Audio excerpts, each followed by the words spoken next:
NBC Sports Network welcomes you to the following presentation of the Eyes on IndyCar Series. As the Eyes on IndyCar Series continues its two-race swing through Canada, it's an American leading the charge. Ryan Hunter-Reay boasts 3 consecutive wins and a new seat atop the points. Two-time Edmonton winner Will Power will try to put his Toronto troubles behind him and carve into his 35-point deficit. Another two-time Edmonton winner, Scott Dixon, hopes to light his Honda candle in victory lane. After all, it's his birthday. But the Maple Leafs are out in full force for native James Hinchcliffe. 2 trips to the podium this year. Is this the day he finally reaches the top step? Welcome to IndyCar Central on NBC Sports Network, presented by Verizon. Here at City Center Airport, just a few miles from the heart of downtown Edmonton, fans are arriving in all different ways and getting ready to watch the resumption of a heated points race battle on a circuit that will test each team to the breaking points. Hello, everyone. I'm Kevin Lee. It is perfect. It's beautiful today in Edmonton. The weather could not be any better. Sunshine, a little breeze, temperatures in the low 70s, no more than mid to upper 70s today. Our location is Pit Out, the end of Pit Road, where so much activity is going on behind us, and it will be throughout the day when we get started in just about 45 minutes. And on the other side of this wall, the main straightaway of this very unique circuit, which features wide open airport runways and taxiways, some tight corners, wet grass due to yesterday's downpour, challenging bumps and curbs that make handling very difficult, and most importantly, opportunities for passing. There are multiple stories to cover from the weekend here, and still a topic of discussion, the drama and fallout from the last race 2 weeks ago in Toronto. While all the action, penalties, and posturing was happening behind him, Ryan Hunter-Reay climbed the podium for his 3rd consecutive win and vaulted into the points lead. The Milwaukee Indy Fest is underway. Michael Andretti put so much on the line to restore this historic race. Now his driver's going to go into victory lane. Ryan Hunter-Reay, his 2nd win in Milwaukee. Happy Father's Day to my dad at home. This one's for you. Ryan Hunter-Reay wants the lead in Iowa. You'll see the Twin Checkers for the 2nd straight week. Ryan Hunter-Reay wins the Iowa Corn Indy 250. 3 in a row for Ryan Hunter-Reay. He will take over the championship lead by 34 points. That was awesome. 3 in a row. I don't even know what to think about this. And the man of the last 6 weeks or so is with us now, Ryan Hunter-Reay. They talk about the zone. Have you entered the zone? I don't know what we've entered, but it's certainly been a good streak for us. And, Andretti Autosport's given us the tools to do what we've been doing. And we find ourselves here in Edmonton. We got the pole. We'd certainly like to start where we qualified, but, we're going to have to start 11th. And Scott and Dario are back there, Scott and Will are back there with us first now. That's where we won all our races from when Dario starts on the point. So yeah, it'll continue. He's won the last 3 poles. You've won the last 3 races. You mentioned you have to start 11th because of the penalty for an engine change. Just 10 spots. You've won before. You've been strong throughout your career, but has anything changed this year? Why so much success right now? It's like I've been saying. It's more the continuity in the team atmosphere. I've been with the same guys now for 3 years. We've had an opportunity to build on the setup that I liked, and now with this car, it's kind of like a level playing field, and we've certainly made the most of it in a short amount of time. So it's something we want to build on. We'll keep going like this year, though. This is, we're not resting on the 3 races that we've just had. It's going to be a battle from here on out. It's going to be tough. Your best championship finish is 7th. Does the mindset change any now with a lead and a nice little lead, but it can go away in one race? It doesn't. I'm hungrier than ever. That's the bottom line. All right, good luck today. All right, thanks a lot. That's Ryan Hunter-Reay. He will start 11th today, and he is the championship leader. With his pole, Ryan gets an additional point, so his lead is now 35 over Will Power, and 50 points are awarded for today's win, plus additional points for leading the most laps, so we could see yet another change at the top. And the man orchestrating Ryan Hunter-Reay's now championship contending run is standing by with Marty Snyder.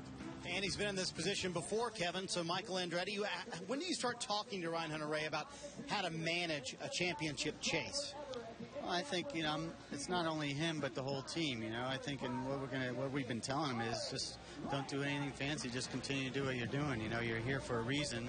It's because you've been doing your job all year. And I think if everybody continues to do their job the rest of the year, we should be okay. And all of a sudden, also that 10-spot grid penalty that we talked about, Kevin, doesn't look so bad with all those championship contenders starting actually behind Ryan Hunter-Reay. All right, thank you, Marty. The driver chasing Ryan and Andretti Autosport is two-time championship runner-up Will Power. His Edmonton numbers are on his side with 2 wins in the last 4 years, including last year. But the points race gets more interesting down the stretch. He has had great success at the end of the season on road courses, but the last 2 years, Franchitti has been able to win the championship, and Power is in position to potentially get that done again here, and he has been, as I mentioned, good at Edmonton. Let's go back to Toronto again and look at the top 10 from there, and what's interesting, along with some different names, is different teams. The top 10 leaderboard not only held surprises, but accomplished a feat not seen since the 2002 Richmond race. 10 different owners represented. And for James Jakes, 8 was his best career finish in 26 starts. And Mike Conway got the podium for the first time in 2012. And series sophomore Charlie Kimball also claimed a career best as runner-up. And we'll talk to Charlie next about his impressive move to 4th to 2nd in one pass in Toronto. And was the podium a surprise, or has he moved past the learning curve? He's got a big task again, starting from 19th today.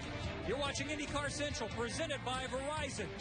This is the NBC Sports Network. IndyCar Central on the NBC Sports Network is presented by Verizon, official wireless partner of the IZOD INDYCAR Series.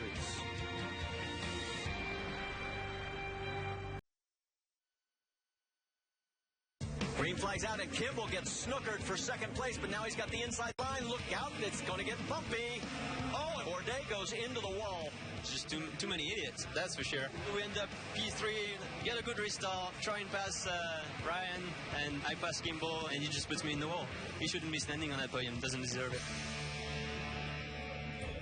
From Edmonton, this is IndyCar Central, presented by Verizon. And that was Sebastian Bourdais immediately after he climbed from the car in Toronto. And in fairness, before he had an opportunity to get a good look at a replay. Charlie Kimball made contact with Bourdais in the final restart, but Kimball was dealing with Mike Conway on his inside.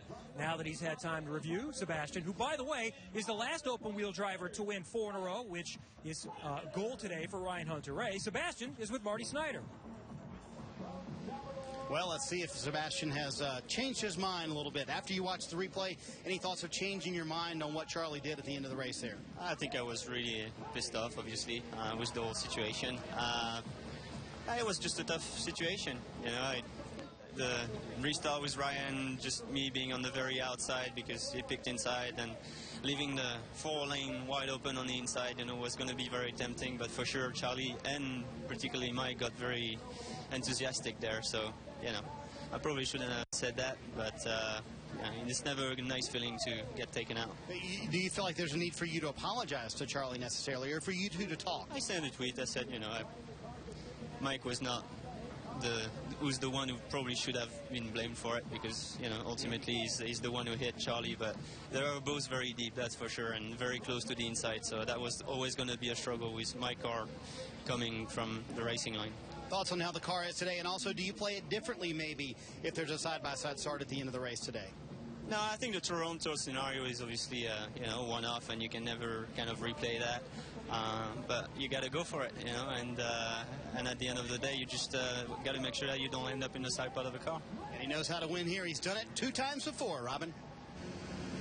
Your best result as an IndyCar driver, you get thrown under the bus for being a bad guy. Your immediate thoughts after hearing all this, and things have calmed down. Well, I knew that I wasn't in the wrong at all. I'd done the right thing, and in fact, you know, Sebastian clarified later, so I didn't have any problems with that. And to be honest, it was nice that Conway on the inside didn't hit me hard enough to put me all the way in the tires and join Sebastian. So everyone kind of played fair. We were all between a rock and a hard place there without sweeping before that double file restart. And of course, we've already voted you pass of the year for taking 2 spots in that corner. Yeah, it was a lot of fun. The opportunity was there, and I was hoping it was going to work out that way. And when it did, I thought, oh, that was pretty cool. But beforehand, I was just hoping it was going to work. And when the opportunity was there, put the 83 Nova Rapid Flex Touch car there, and I was away. All right, and the good news is, Marty, he wasn't happy with second place. Well, it was an eventful Toronto for Simon Pagenaud as well, blocked in on a late restart. And then this incident with Josef Newgarden midway through the race. And Simon, as you've looked at the replay a few times now, how can we avoid something like this happening in the future? Avoid is a pretty difficult word to say. I think it was a racing incident. We talked with Josef, and you know, on my side, it was definitely not. Didn't react to what he did. We actually moved almost exactly at the same time. So Josef said the same afterwards. It's just one of those deals where, you know, it's racing, and to be honest, if I would have known I was going to pit, I wouldn't have been that aggressive. But you know, you're racing out there, and I hope that's what people like watching IndyCar. Let's talk about today. A lot of the guys you normally would have to battle for the win starting behind you. Do you feel the pressure to take advantage of that today? Well, it's certainly a great opportunity, but in the meantime, what I have to do, I mean, it's a big job. I have to bring my A game and try to go forward and score as many points as possible. We'll see at the end of the race where the others are. I think most important is to go forward. The other player in this Toronto incident is with Robin Miller. Robin. Thanks, Marty. Josef, you've seen the replay probably 1,000 times at Toronto and stuff. It would have been nice if somebody would have said, hey, he's got a pit. You don't have to take that chance. Absolutely. You know, that's the great thing about hindsight. I guess, you know, you always wish you would have done something different. But, you know, it's a tough thing for me. I think it was in my control, obviously. And when you have something like that happen, you know, I always look back at myself and say, well, what should I have done different? I could have controlled that situation a little bit better and let that not happen. You know, I don't think Simon did me any favors, but I also don't feel badly towards Simon. I don't think he really did anything dirty to me. So probably something I just need to learn, you know, as a rookie. I hate to say, you know, that rookie card. I hate pulling that out, but, you know, maybe it was one of those incidents. So tough deal for us. We had a great day going for the whole Sarah Fisher Hartman racing team. But you never know. We can do that again. I don't think it's going to be the last time that we take a charge of the front. You made your owner cuss, but that's good. That's good racing. What about today? You got a decent car?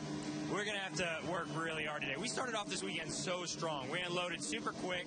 We led most of that first practice session, but we seemed to just go backwards after that. And sometimes that happens. Sometimes you make the progress during the weekend. Sometimes you lose the progress. So I don't know. I think we've done a great job. We didn't have a great warm-up. It doesn't look great, but I think we're stronger than we've looked so far. So we'll see. It's a long race. I can see it's going to be very tempting for people to pass here, you know, kind of in weird ways, just because of how racy the DW12 is and how inviting the circuit is. So I think it'll be a case of keeping your nose clean, really. You can take advantage of other people's mistakes here. So maybe patience is going to be our key. Okay, no red mist. Kevin, no red mist for this kid.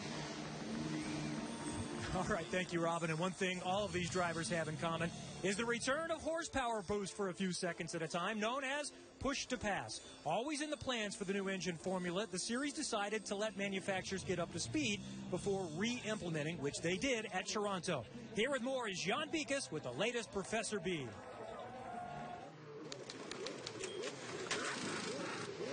One of the great things about the new turbocharged engines is that the series can make power adjustments between different types of circuits, let's say from an oval to a road course. And now, with the introduction of push to pass, that change is almost instantaneous. When a driver hits the push to pass button, it tells the ECU, or engine control unit, to raise that turbocharger boost. Now, of course, the turbocharger in this case, on a twin turbo, sits off to the side, so the exhaust comes off, and it uses what would have been wasted energy to spin a turbine and then spin a compressor that compresses or boosts the air into the engine. Now, the way you control that boost and the speed of the turbo is through a wastegate. Maybe you should think of it as kind of like a garden hose. Put your thumb over the garden hose, that closes it off, spins up the turbo, and then feeds off, keeping the speed exactly what you want. With the push to pass, you not only get more power, and the power increase is about 30 to 40 horsepower, you also get 200 RPM. It seems to be just about perfect that this is now push to not guaranteed pass, but push to I really have to work at it pass. Call Star Indy for live in-car camera, driver pit crew chatter, and more. Download IndyCar Mobile only from Verizon. Welcome back to IndyCar Central, presented by Verizon, and we are getting closer to the command for the Edmonton Indy. Well, since his runner-up finish at Indy and dominating win at Belle Isle in early June, Scott Dixon has only one top five and finishes of 18th, 11th, and last at Toronto. Yet, he remains fourth in the points chase. And there's reason to be optimistic leading into this event. In the last four IZOD IndyCar Series races here at Edmonton, Scott Dixon has won two. One dominated with 30 laps led. The other, a result of a blocking call on Helio Castroneves. Most believe that Scott Dixon is still very much in the hunt for a third championship. Life off the track is also very rewarding for Dixon, which includes fun with his daughters, Poppy and Tilly. But Scott has a special bond with his wife, Emma, and she also is no stranger to world-class competition. Hey everyone, as you know, as a competitive IndyCar driver, we train a lot. Most of the time I work out at Pit Fit Training, but today I'm here with my wife, Emma. Some of you may know she was a competitive runner for Great Britain, so she's going to show me a few tricks today, maybe. So let's go, babe.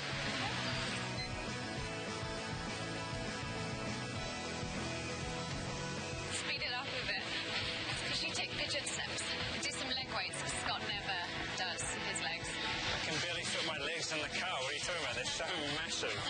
Tiniest little legs. Your neck's bigger than your thigh. Okay, we got our spice on. Let's get home. We'll catch up with the girls.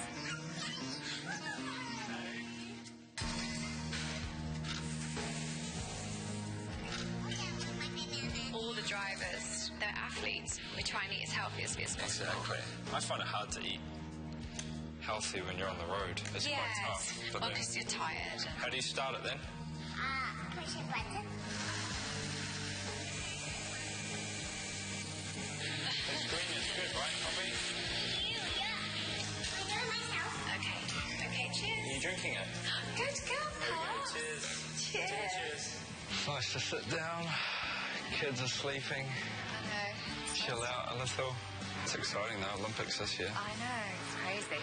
Could have been you, babe. I know. As I was coming into the best years of my career, my dad got diagnosed with cancer, and he'd really been my coach since I was 12. And as much as I, loved my career, I then decided that I don't know if I could do it without him. And now I kick myself because, time has passed. I did the year.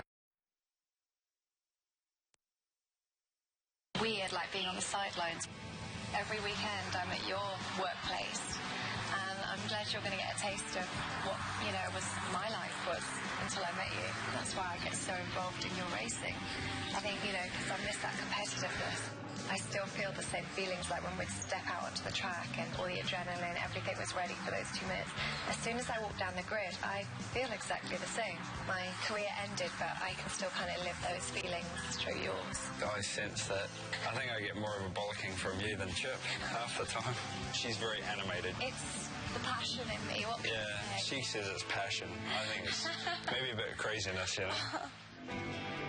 The boys that work on his team are like brothers to him, and they're amazing guys, and I'm sure I annoy the hell out of them, but I'm very much always asking them, is everything good? The car feeling good? I see some of the other wives, and they're so beautifully composed, and I want to be like that, and I try every weekend, and before I know it, I'm throwing my arms in the air, and I'm chewing my nails. It's great for TV, babe, doing it.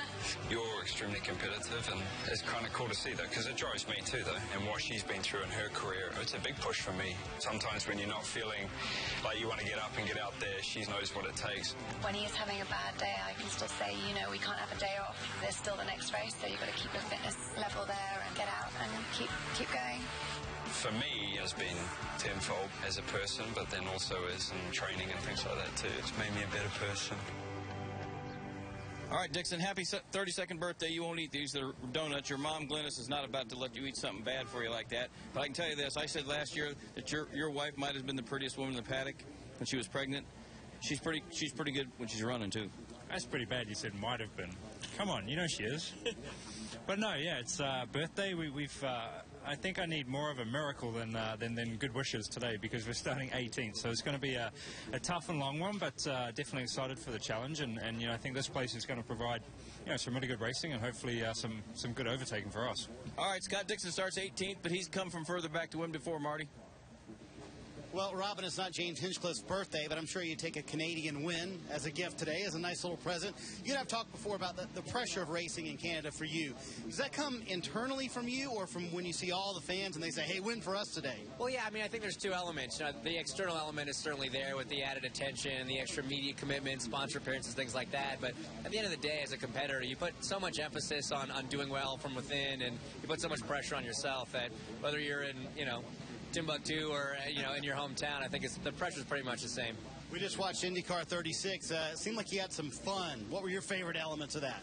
You know, I think capturing a sort of Hinchcliffe family dinner was a rare thing. Always intriguing. Yes, I think we make the Adams family look like the Brady Bunch. We're a bit of a unique crew, but it's always fun. You know, it's growing up, we always had big family dinners, and that's sort of where all the ribbing and jokes started. And it's cool that we can still get together once in a while and do that. Speaking of family dinners, did Ryan Hunter-Reay really pick up the tab last night? You're as shocked as I am. I mean, I can't believe it. He always conveniently forgets his wallet. Oh, but yeah, you know, guy. I guess 3 wins, a pole. Now all of a sudden he's rolling in the prize money dough. So it was good of him to do that. And you know, again, it's a great weekend, great to be here, and you know, especially after what happened in Colorado. I think everybody in IndyCar sends their thoughts and prayers to all the families there. Just want to get that out there. So hopefully, a good race this afternoon. And we certainly echo that. James Hinchcliffe will start 9th today. Beautiful day here in Edmonton. Stick with us on NBC Sports Network. Coming up, the Command in just moments as we continue from Edmonton.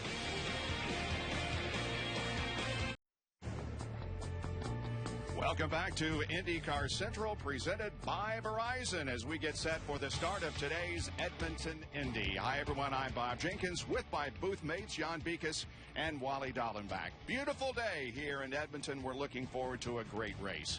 This is the second time the drivers have competed on this layout here at City Center Airport. It's great for the spectators, a lot of passing, but it's an E-ride for the drivers, Wally. Yeah, the word of the day here is challenging, because this racetrack is so darn rough for these guys. They have to run the cars a little bit higher because of the bumps. That loses a lot of downforce on the cars. We saw some great shots over the weekend. We're going to show you a lot more of these shots. This place is very challenging. You'll see the bumps on the bumps and under braking here in turn 1. You'll see a lot of cars having problems. They got to go in deep to try to overtake, and we have a lot of guys that are locking up those front tires. But it's been a blast to watch, and we're going to see plenty more of that this today on this race. And it's almost like a rodeo. It's not an IndyCar race. This place is really rough. We've had some rain. You get off in the grass, you better keep the car running and rolling, because you may get stuck out there. Last year we had a lot of action. Here's tags going down in, trying to overtake a bunch of cars, makes contact with Graham Rahal. So we had a lot of contact, a lot of carbon fiber flying. We had a lot of people getting at each other. Here's Hunter-Reay and Sato. So yeah, this is always an exciting race. But outside of that, we've had a lot of changes with the race cars since last year. You start right with the car itself. The new car, of course, has more downforce. You have a turbocharged engine that likes this kind of altitude, and they're on new tires. Last year, they ran the road course tires. Now they're up to street course tires, which are softer, more grip. And, of course, Wally, then you have to manage your tires. We've seen some great races this year. Push to pass is back. This straightaway, you might see 180 miles an hour trying to get that push to pass done. That'll build excitement. And new blocking or defending rules. I think that's going to clean it up somewhat, but then we have that pass-repass scenario, which was awesome last year. Now we have Ryan Hunter-Reay, who's in the points lead for the very first time in his career. Does that change his mindset, Wally? I think so. I think 4 races ago, these guys weren't even thinking about having a shot at the championship. All of a sudden, you come in, you got 3 wins, you're sitting on a pole. There's a lot more life into this race team. I think they're in a position where now they're thinking about, hey, wait, these guys have to beat us for the championship. And they have tremendous momentum. Ryan Hunter-Reay and his team decided to change to the latest spec Chevrolet engine. Knew they'd have a 10-spot penalty because of it. He scores the pole position, gets the point, starts 11th with a lot of people behind him. That's great momentum. And we are getting very, very close now. The driver's getting prepared. We're getting prepared to bring you live coverage here on the NBC Sports Network of this Edmonton Indy. And we'll be back with the command to start engines in a moment. IndyCar Central on the NBC Sports Network is presented by Verizon, official wireless partner of the IZOD INDYCAR Series. Hardly a cloud in the sky as the pace begins to quicken here just a little bit. The drivers will soon be in their cars. But before they get in, one of the highlights of our pre-race show, here's the grid run with Robin Miller. See that? Rubens has got a good-looking woman. Guess what? Graham Rahal's got kids. He's got good old Robin Miller. Oh, no. I've been replaced. All right, kid. Hey. What's he going to do? He's going to do good. All right. Give him a raise if he wins. Chip Ganassi. The old man, Rubens Barrichello, it's his best qualifying spot ever. He starts, and he said he likes this place because it's got a lot of bumps. See if Pagenaud can talk to me. Hey, brother. Did you make friends with everybody? They like you again, don't they? I try to make friends. He's going to try and make friends. That means don't hit anybody on lap 1. Castro Neves gets too much airtime. We're going to go up here to the Canadian. Oh, there's Bronny Tagliani. That's a good shot. Hey, cutie, Hey, Tagliani. I don't know if he can hear you. We need a Canadian to win this race. Well, I'm going to try my best, bud. All right, well, you got a good starting spot. That's something he didn't know, right? I just told him he had a good starting spot. He can see the front row. All right, there's Sato. We got to go see how Frank Keating's feeling.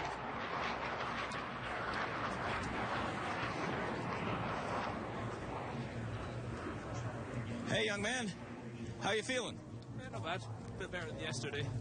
You didn't drink any NyQuil before the race, did you? No NyQuil. I think I'm going to need my wits about me today. See, Chip showed up because he's expecting you to win, of course. Yeah, the boss is here now, so the pressure's up a little bit. All right, good luck. And last but not least, there's Ryan Briscoe. I don't know, I can't get to him.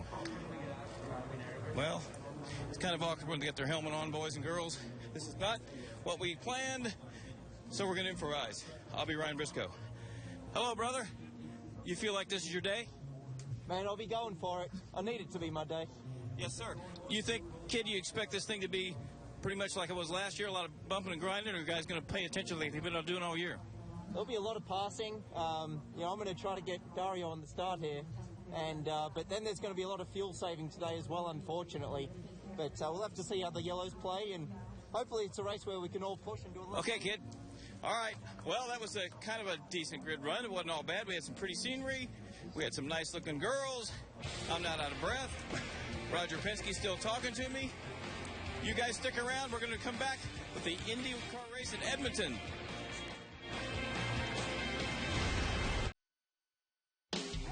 With 5 races to go in the IZOD INDYCAR Series Championship, the battle is being set between 2 men, Ryan Hunter-Reay and Will Power. Taking command at the beginning of the year, Power went on a hot streak in Birmingham, winning 3 races in a row. But Power has seen a plague of issues fall recently, as Hunter-Reay has become the first American points leader in 6 years by winning the last 3 races in a row. You'll see the twin checkers for the 2nd straight week. You're looking at the new points leader, his 3rd win in a row. Today in Edmonton, only 35 points separate the 2 in the championship. With time running out, can Ryan continue the streak? Can Will again reach the top podium step? The 2 are cleared for battle.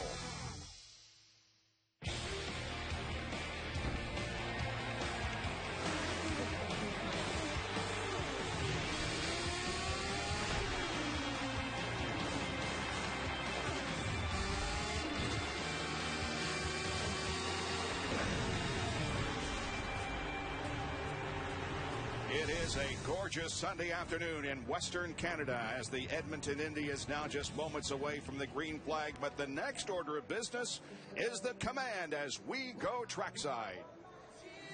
Children will probably do the same. Kids just love to tease. But no, it put me underground at 17.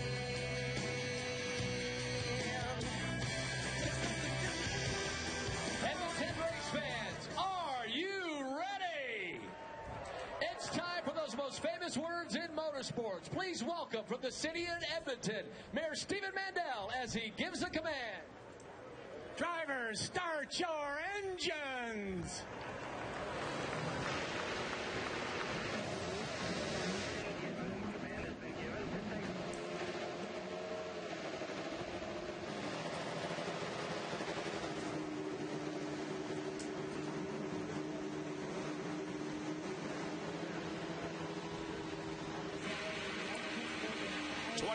Cars come to life. The job at hand, 75 laps, 167 miles of racing. We check on the latest stories from pit lane. First, Robin Miller. Bobby, the Nitro's got a lot of speed. Will Power and Scott Dixon. Will Power second in the points, 35 points behind, but he won from 12th at Long Beach. He can do it. Scott Dixon's run twice. Kevin Lee, both these guys will be tough by the time it's all over. Watch for Ryan Hunter-Reay from the middle of the field. An unfamiliar position as the championship leader. He's trying to do what no one has done in 6 years, win 4 in a row, and no American since Al Jr. in 1990. Marty? Well, Kevin, a moment ago we saw Alex Tagliani's attempted start from last year's race. That didn't work out too well. I talked to him a moment ago. He said, I promise this year I'm going to be a little more patient. After all, as Robin reminded him, he has a great starting position today. He starts fourth. The car, very good. The one thing he's worried about, the rough parts of the racetrack. They haven't quite figured that out, Bob. All right, guys, thank you. Have a good race. The track is 2.2 miles in length and has 13 turns. Jan has a closer look. And Bob, of course, the configuration changed last year, so this is their second trip to the metro area, and you can see that it is separated from the old track was on the left-hand side here of this line, and on the right now completely separate from the active runway, so they can leave it set up. And Wally, last year we were so much anticipating everything that was going to happen in turn number 1, which we highlight. Yes, it's a great passing zone, but funny enough, it really wasn't turn 1. They were fairly clean there. It was turn 5 here. That's where most of the action happened, including that move for the lead that you talked about in the open, where Hunter Ray came in and hit Takuma Sato. Then you get to the really bumpy part of the racetrack that kind of showed those highlights. The car jumping across the road, so bumpy, and then one of the slowest corners on the racetrack, below 40 miles an hour, then hit the front straightaway up to 175. And here is the starting lineup for today's race. On the pole, Dario Franchitti, because Ryan Hunter-Reay had a grid penalty. Ryan Briscoe alongside. In the second row, the pole sitter last year, Takuma Sato, and Alex Tagliani, who has finished in the top 10 for the last 5 races. Third row, Elio Castroneves, a runner-up 3 times here, and Simon Pagano. The fourth row, Rubens Barrichello, who was second quick in the morning warm-up, and Graham Rahal, who finished third here in 2007. James Hinchcliffe coming off his worst finish of 2012, and Justin Wilson, the 06 winner here. In the sixth row, there's Ryan Hunter-Reay, back 10 positions, and Sebastian Bourdais, a 2-time winner here. Josef Newgarden won the Firestone Indy Lights race here in 2011, and James Jakes, his best career finish at Toronto, and 8th. In the 8th row, it's Marco Andretti, who was 10th in 2009, and E.J. Viso. And in row number 9, Will Power and Scott Dixon. And, of course, Will Power starts there because he decided he wanted the latest Chevrolet spec engine, got that 10-grid penalty. He is to start, you may have seen, behind Robin Miller. He was on blacks, the more durable compound. Scott Dixon, fastest in the warm-up, was on the faster reds. Row number 10, Charlie Kimball, coming off his best finish ever in the series, a second in Toronto, and J.R. Hildebrand, who won the Firestone Indy Lights race here in 2009. The 11th row, Tony Kanaan, 5 top 10 finishes in the last 6 races, and Ed Carpenter back in row number 12, Mike Conway and Oriol Servia. Yeah, keep your eye on that 14 car, Mike Conway driving for A.J. Foyt. They've been fast here all weekend. They had a fuel pickup problem during qualifying, and that's why they're starting so far back. But I believe Mike Conway is going to carve his way to the front of this race before it's over. It should be pretty good. He was third quick in the morning warm-up, and back there in row number 13 is Simona De Silvestro. Now let's check the onboard cameras that will enhance our coverage. J.R. Hildebrand carries the National Guard onboard camera. The Novolog Flex Spin camera carried by Charlie Kimball from 19th position. Will Power has his worst start ever on a street or road course back in 17th. Ryan Hunter-Reay carrying the Verizon streaming on board with a new engine in that car. The HP in-car camera with Simon Pagano starts 6th. And on the outside of row number 1, Ryan Briscoe has the IZOD on-board camera. On this day, in 1962, whenever we can mention names like Roger Ward, Don Branson, and Don Davis, I'm happy. In 1962, Roger Ward won a rain-shortened race in Trenton, New Jersey. In 1990, Al Unser Jr. won the Toronto Grand Prix, beating Michael Andretti and Eddie Cheever, and he would go on to win the next 3 races, was the last American to win 4 in a row. The crowd is ready, and they are enjoying what can only be described as Chamber of Commerce weather here at Edmonton. It rained on Friday and Saturday just a little bit, but today is just absolutely gorgeous. At Belle Isle, he was 63 points behind in 7th position, and now he is up 34 after Toronto as we head to Edmonton. And we are just about ready to go off of corner number 13. They hold down the pace just a little bit. Everybody on the straightaway. The green comes out, and the Edmonton Indy is underway. And watch Tagliani. Briscoe said in the interview he was going to go after Franchitti, but it's Tagliani on the inside. Oh, give him a nudge. They give him a nudge. I didn't know whether Briscoe was going to make it, but he did. Alex Tagliani said, I'm going to be a bit more conservative. Well, that didn't play to for him. Now here comes turn 5. This is where all the action was last year. Sato to the inside. Sato trying to get third for Briscoe. Oh, yeah, that's where you got to be careful under braking. Was that Barrichello that made, or Pacino? One of those guys made a great move on the inside. I believe it was Barrichello. Elio Castroneves, I think, moved up a spot or two. Alex Tagliani is right on Dario Franchitti. There's Castroneves up to 5th. Ryan Briscoe said he was going to go for it. He needs to really get going this year. Definitely in the Hitachi colors now for Penske. That is not the way he wanted the start of this race to go. Down this long straightaway that leads to turn number 13. And let's see if Tagliani will make a move. He will not. Franchitti will have the advantage coming out of corner number 13 as they come down to complete lap number 1. But we'll see if Tags makes a move going into 1. He moves to the inside. Tagliani's on the push to pass, so let's see if the push to pass is effective. The crowd's going crazy. The Canadian crowd loves it. A Canadian from Toronto gets the lead. And like that. The push to pass is effective. He timed it perfectly. You know, he was more patient. He waited for a lap and did it perfectly cleanly, but I don't think Dario's done yet. That's Takuma Sato back there in 3rd spot. And A.R. Hildebrand comes in for a nose change. He made contact with somebody and lost part of his nose. Meanwhile, back on the racetrack, Castroneves is 4th. Then comes Briscoe, Barrichello, Rahal, Pagano, Wilson, and Hunter Ray has moved up to 10th, gaining 1 spot here in the early going. Now, quickly, I mentioned push to pass. They don't have a certain number of pushes as we watch Hunter Ray work his way through. They have a certain number of seconds. They have 120 seconds they started with. Tagliani is now down to 99. Franchitti is at 110. Nice movement down the straightaway here.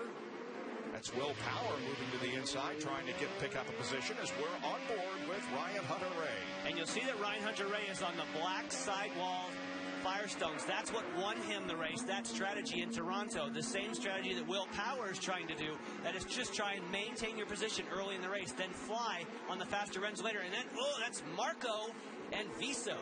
Trying to go to the inside of Viso, but that didn't work. Viso holds off the challenge for 16th position.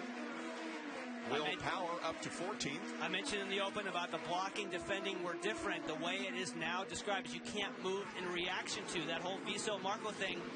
It looked like there was some movement going on in reaction to, but probably not enough to warrant a penalty. Kind of more like a warning.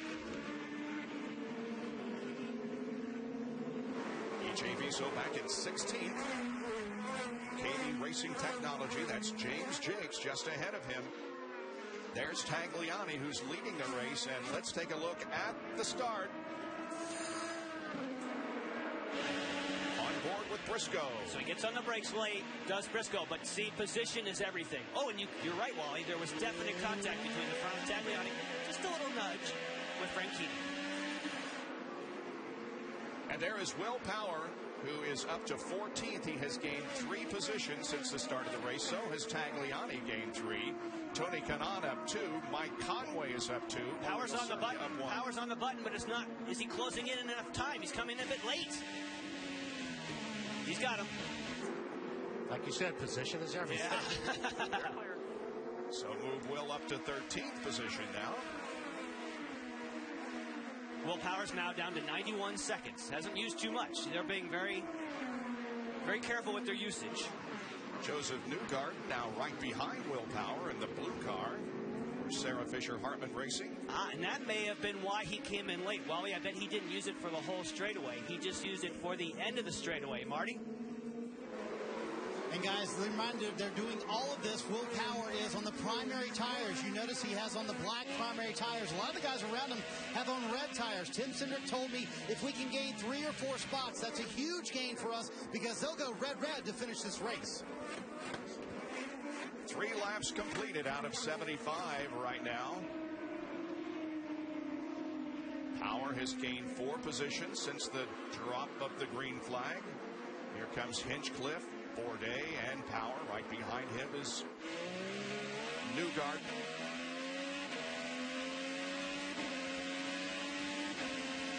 And they complete 4 laps. Tagliani, this is the 3rd race that he has led this year. He led the Indianapolis 500 and also 20 laps when he started from the pole in Texas. Back to Edmonton after this. Edmonton Indy on the NBC Sports Network is brought to you by Mother's Polish. There's no shine like Mother's. By Honda, an official vehicle of the IZOD INDYCAR Series. And by Novolog FlexPen. Ask your healthcare provider about the benefits of FlexPen today. Major League Soccer continues on the NBC Sports Network. Rising star Breck Shea leads FC Dallas against the incomparable David Beckham and the Galaxy. Saturday, 8 Eastern on the NBC Sports Network. Alex Tagliani has about a 1.5-second lead over Dario Franchitti with Takuma Sato running 3rd. Sato was right on Franchitti's rear wing a few laps ago, but now has dropped back just a little bit. There is Helio Castroneves running in 4th spot. Castroneves, I suppose you could say, first in class. Marty was talking about the Penske team of Will Power being on the black sidewall. Same strategy here for Castroneves. So, like Tim Cindric is trying to do with Will Power, if Castroneves can kind of maintain position on the not as quick tires, but more durable, that's what you want. And that was their theory, Jan. While they started on the primary tires, they feel like the red tires for at least the 3 car are almost a second faster. So they feel like that's going to be a huge advantage for the last 2 stints of the race. When I talked to John Erickson, he said, our main goal is to just hold where we're at, where we started the race, and they've actually gained a couple of spots. So looking really good so far for Helio Castroneves. He's never won here at Edmonton, has finished second 3 times, and has led 55 laps. He led the most laps in the 08 race.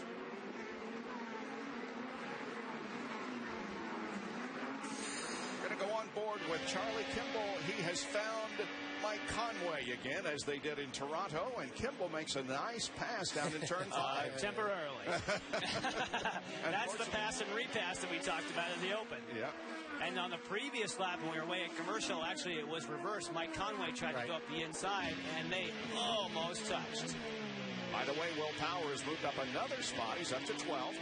Charlie Kimball is back in 21st.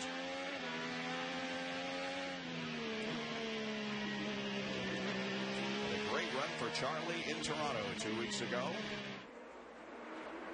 And here comes the front of the field. You know, Takuma Sato in 3rd, you know, he's hanging. He is right there, and his issue in the back. Now, he was the track record holder. However, this new car with the more downforce on these tires, they just crushed. They crush over 2 seconds faster this year. But he is a guy definitely that likes this racetrack, and he was quick in the rain also here, and that shows that it's a racetrack that suits his style. Tagliani is. He's a little bit every single lap. He's pulling on Franchitti. And they've called him on the radio, that is Tagliani. And they've told him, we want you to save fuel, but maintain some gap. And Takuma has been fantastic here at this race course. He started on the pole last year, led a lot of laps before he was taken out, qualified well here, but he really liked the wet. He said he was actually grinning under the visor yesterday. When I asked him this morning if the car was good, he said, it's okay. I really wish it was wet. I think he's happier now. Rubens Barrichello is in. There's Bobby Rahal, the owner of Takuma Sato's car and team. Now let's go back at Sato. Castroneves Try mix 5 for a little bit. Will be behind him. Then comes Briscoe and Rubens Barrichello starting today in good fashion, currently in 6th position, about 8 seconds behind the leader. Well, Ray Hall's right there. I thought he was going to take a look there. Yeah. And of course, you saw that great shot of Bobby. He kind of watches out of both monitors. He's obviously keeping an eye on Sato and keeping a close eye here on Graham Rahal. He's on the push to pass. He's on the push to pass. They're both green, and so is Barrichello to try to defend. Rahal tries and does get the spot. And that's Justin Wilson. Justin Wilson passes Simon Pagenaud.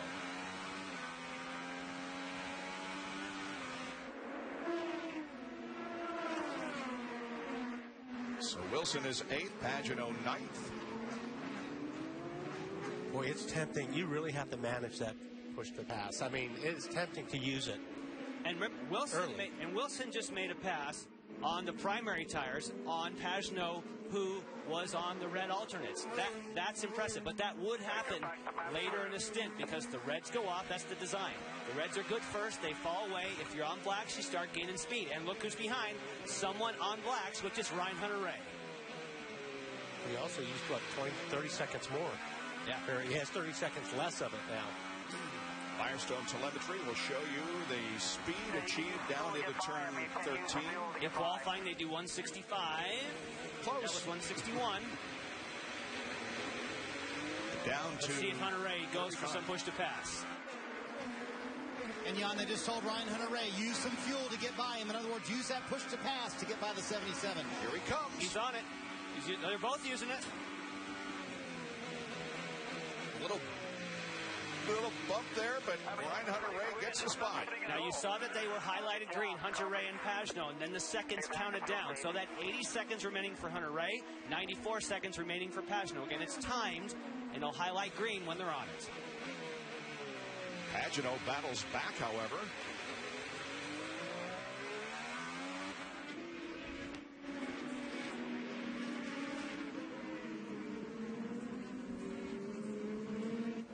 Still the best battle on the racetrack involves these two. Ryan Hunter-Reay, Simon Pagenaud.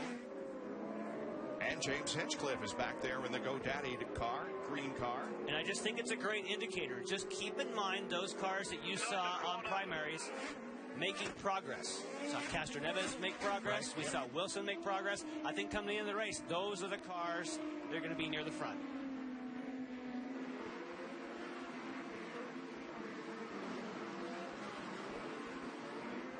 Power right behind Hinchcliffe in 12th. On the straight, Simon. Don't think anybody's close enough to use the push to pass coming into turn 1 this time. On board with Power.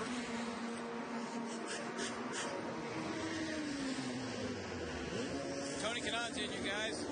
He didn't move up very well. He started 21st, only passed 2 cars. It's a 3-stop strategy now. He had to come in earlier than he wanted to.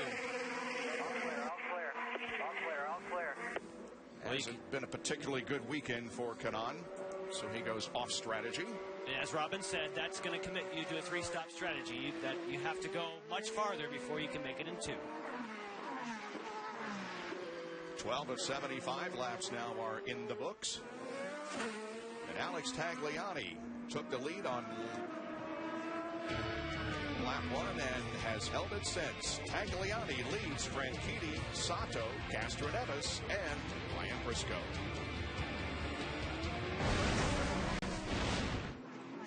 Simon Pagenaud to the inside of James Hinchcliffe. And Pagenaud moves up to 10th position.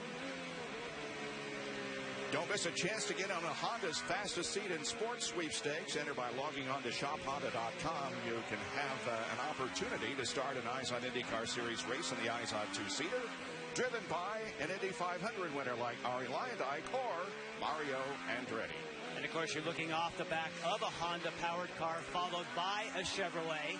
And so amazing to me is the first practice session was dominated here by Honda, 1 through 8. Then practice 2, all of a sudden Chevrolet was up there. It seemed as though Chevrolet went back and kind of tweaked their configuration. Wow, they're close. Yeah, Hinchcliffe got in there really deep down. You can see the rear of the car kicked out a little bit. That was close. Hinchcliffe is on push to pass. It's highlighted in green, but I think he might be too far back. Away, yeah. Is he going to? No, it's going to work for him. That's a long straightaway. He's got to get into position. Got to stay there. Got to stay there. Oh, it's not over. Yeah, but Pageau's got the line here. Yeah. Yeah, I think you're right, Jon. I think if he would have just been a little bit closer, he could have pulled that off. Those were a few seconds to push to pass. He may want to get back. When we went to break, I was a little hesitant to say Tagliani has led every lap. I thought that Dario led number 1. However, that is not true. Tagliani passed him just before the start-finish line, and so Tags has led every lap so far. Shouldn't doubt yourself, Bob. You had it. That's for us to do. You had it. There you go. There'll be plenty of that, I'm sure, as we go along. Good battle here. Here comes another passing opportunity at the end of the straightaway here. Let's see what happens. Hinchcliffe is on it again. He's on the button again. He's got to make it work, or he's going to use all of his... There he goes. He did it. But can he turn? He can't turn. He's going to lose all kinds of spots. There goes Power. There goes Bourdais. Newgarden. And Power hits the wall. Twice. Will Power, how does he hit the wall there? And now Bourdais is right behind him. Will Power's got to be careful. He can't turn in at full chat. And, of course... Looking. Wow. What was going on there? I'll tell you what, Hinchcliffe locked that thing up pretty hard. And you talk about being a street tire. Yeah. I mean, he had that thing. I hope he didn't flat spot it. I just thought Will Power looked like Will Power came through and just had a position given to him. And the next thing, he's rubbing up against the wall.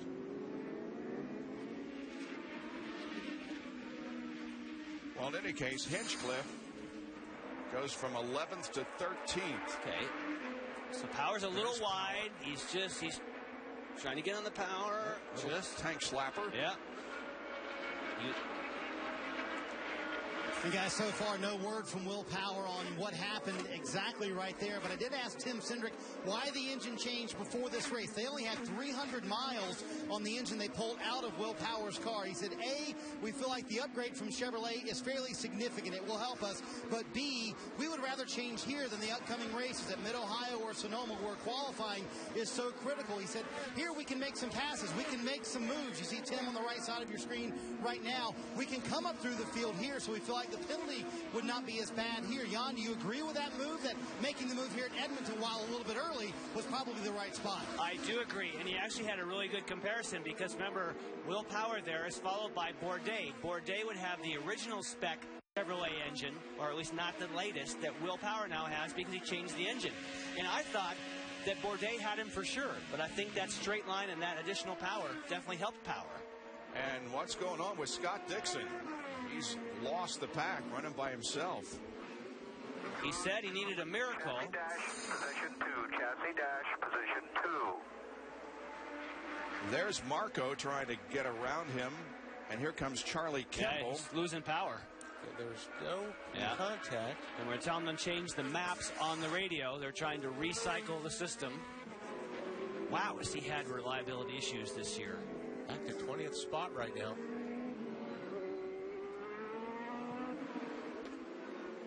Not a good birthday present. Barrichello to the inside.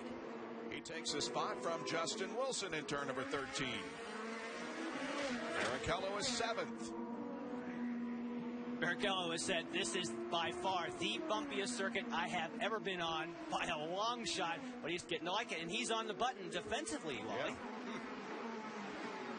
Not bad. That was a good move, don't you think?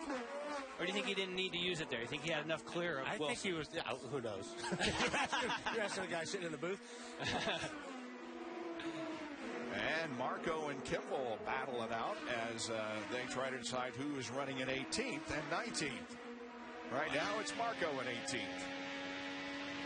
Yeah, it's probably just the tires. Able to get back in the field and watch that pass. But up front, it is all Alex Tagliani with a 2.5-second advantage on Dario Franchitti. Here's a pass. Charlie Kimball and Marco Andretti.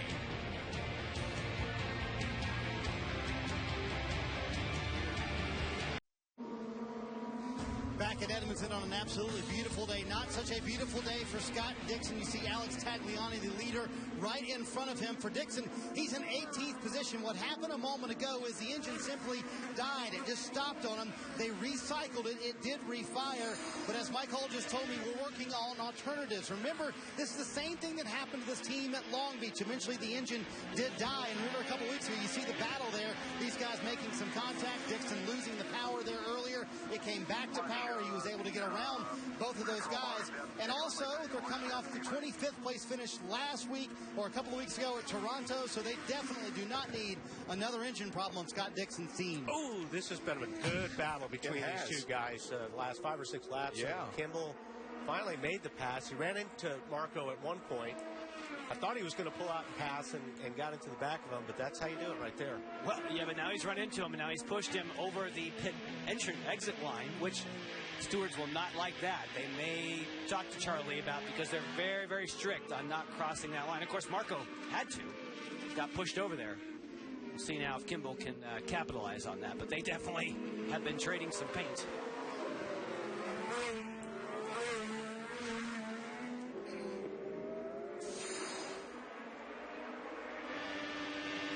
Here's Marco and Kimball. Yeah, he's like, Marco's like, what are you doing? What the heck?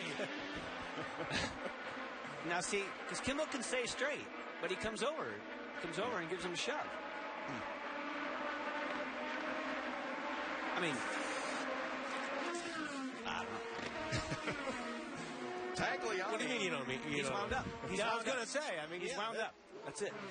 Alex Tagliani is the first Canadian to lead a race in Canada since Paul Tracy led at Toronto in 2010. And Takuma has a 1.8 second advantage on Dario, but that's less than it was a couple of laps ago. And hanging right in there in third spot is Takuma Sato. Yeah, Sato is not letting Franchitti get away, that's for sure. He was a little bit closer a couple of times. I don't think he's been close enough to him coming off of turn 13. He used to push the pass and really make it work for him, but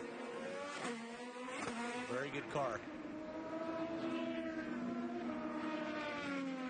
Dario started from pole by virtue of the fact that Ryan Hunter-Reay, who of course was awarded the pole point, took the engine penalty and started in 11th spot. You gotta look at Catraneves on the black sidewalls. I mean, he's hanging in there when all these guys are on the reds. He could be a big factor before this thing's over, because he is running a very good pace. And they are now in their pit window, so you probably want to go a couple laps to give yourselves a buffer. But if you see some of the leaders, if you see them peel onto pit road, that is within the window of making it in 2 stops. But every additional lap you go helps. And there we go, on cue, Hinchcliffe. Kevin? James Hinchcliffe is the first of those running with the leaders. Really the first other than Tony Kanaan that's going to come in. He's going to go with a set of sticker reds, the alternate tires. Good quick stop. So now what he's hoping for is a caution to let him cycle through the front. But it's going to be challenging. He's right on the brink of being able to make this on one more stop. I was going to say, if you're on the primaries, you'd want to probably come in as early as possible. Like, if you're in your window and I'm Catraneves, I'm going to be coming to pit lane as soon as I can get the reds on. Back up front, here's how they stand. First, second, and third, pretty close together. A little bit of a gap back to Elio in fourth. Tagliani will come down to complete the 23rd lap. Not only is Castroneves doing such a great job by maintaining position, he has used not 1 second of push to pass, meaning that he's saving fuel. And I would expect, although we think he wants to get the tires off, he may be in a position to go longer. Oriol Servia is the only other one that apparently has not used any. There goes power on the power, on the push to pass.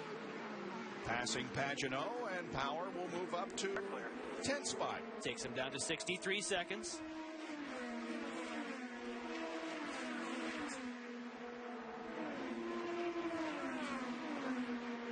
Almost a third of the race completed already, with Alex Tagliani still out front of Dario Franchitti.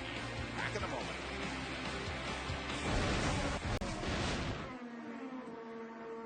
Back Back in Edmonton, where those up front have not made pit stops. That's Tagliani leading Dario Franchitti and Takuma Sato. We did see some pit stops you saw on non-stop.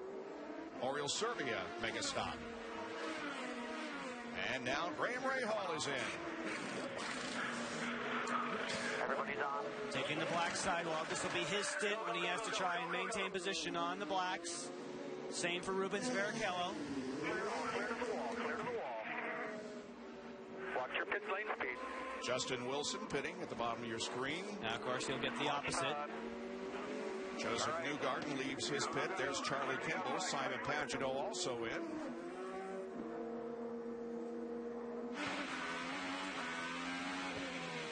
So there went Hinchcliffe, because he's already made his stop. You saw him just flash past Pagenaud.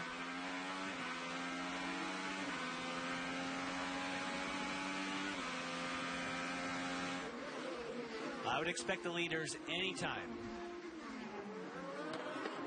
And here comes Tagliani. And Franchitti, all three. And Sato, all three of them in. These guys, they're set up.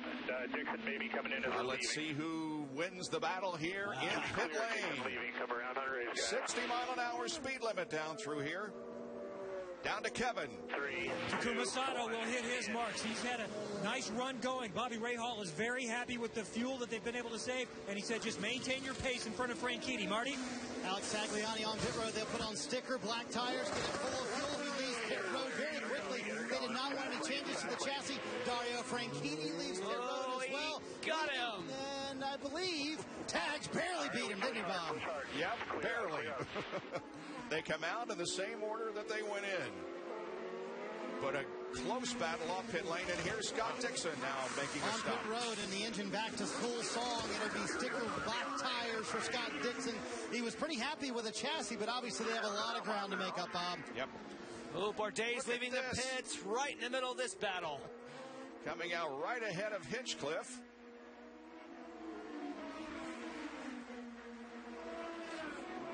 Get a little dicey. And here comes James. Oh, my. That's not defensive?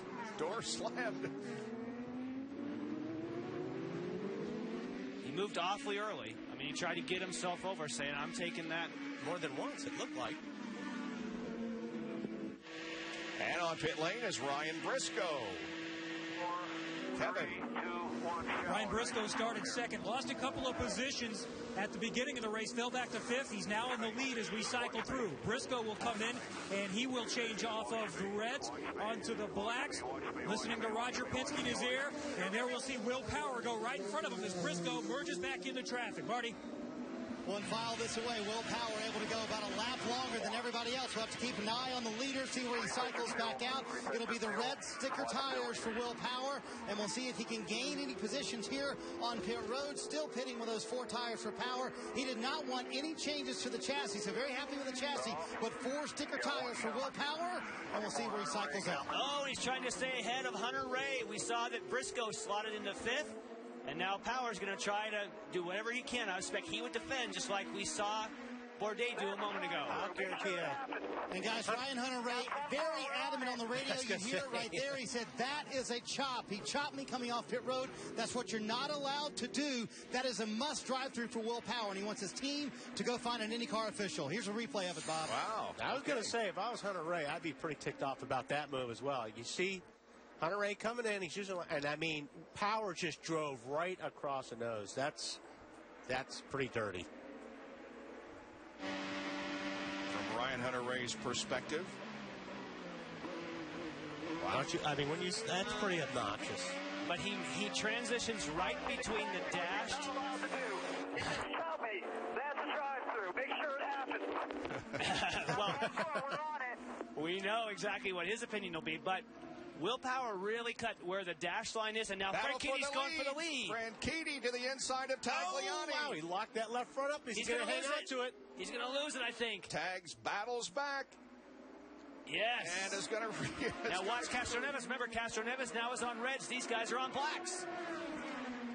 Get on the button. No. Oh! Nice move. Look out. You pull it off. Castroneves is... That was awesome. Elio now second. But don't forget those reds. Boy, they make you feel like Superman. And that's what okay. Patrick feels like right now. He had to live with it. He was out there driving that whole first stint, just trying to hang on to it on blacks, and now he's got the performance advantage. And guys, remember, the team told us they were about a second faster for Elio's car, but they had to take advantage right now, right when they're fresh on the car. So he's got to get tagged here pretty quick.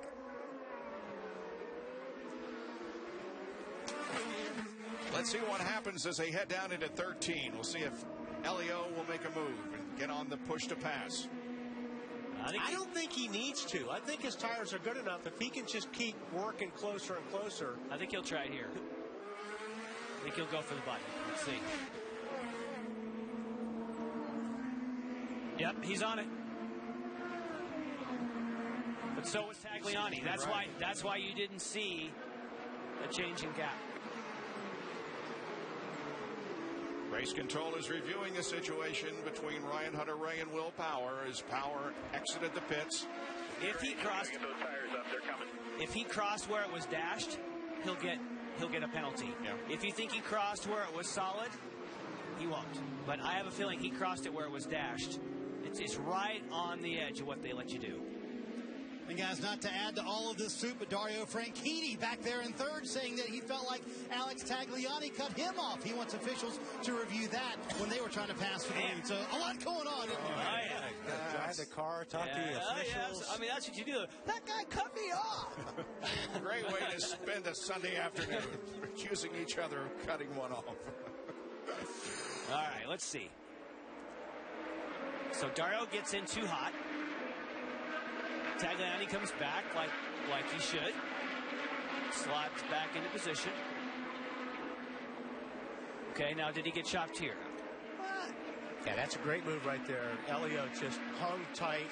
He had the better tires. See how he just whipped through that left-hander. That was fantastic for Castro Neves. I don't really feel that was a chop for Tagliani. But well, Tags holds on to the lead. This is the third IndyCar race held in Canada. Tagliani trying to become the second Canadian native to win a race in his home soil. Paul Tracy did it at Toronto and Vancouver.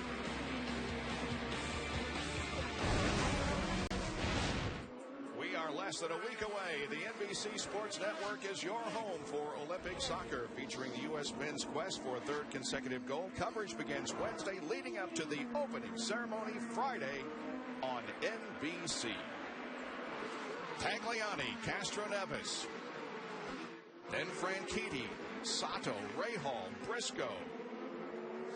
Those are your top six, with Will Power about 5 seconds behind that group in 7th position, and Ryan Hunter-Reay is 8th. No action taken by race control in that incident between Power and Ryan Hunter-Reay as Power was exiting the pit lane.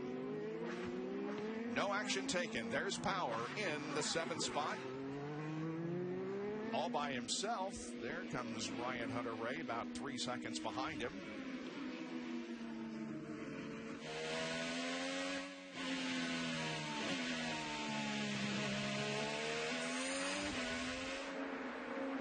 And we had a change of position. Ryan Briscoe and Graham Rahal. Rahal to the outside of Ryan into turn 1, picking up the spot. That's definitely the hard way to make a pass. And, of course, Ryan Briscoe takes the defensive line, but now he has to stay there. Graham Rahal has to break quite a bit later, but gets back and picks up traction. That was a beautiful outside pass. Now, Bob, we should also say that although Power was let off the hook, Sebastian Bourdais was not. Sebastian Bourdais was dinged for a penalty and has already served a drive-through penalty. And it has cost him 4 positions. Bourdais back in 21st.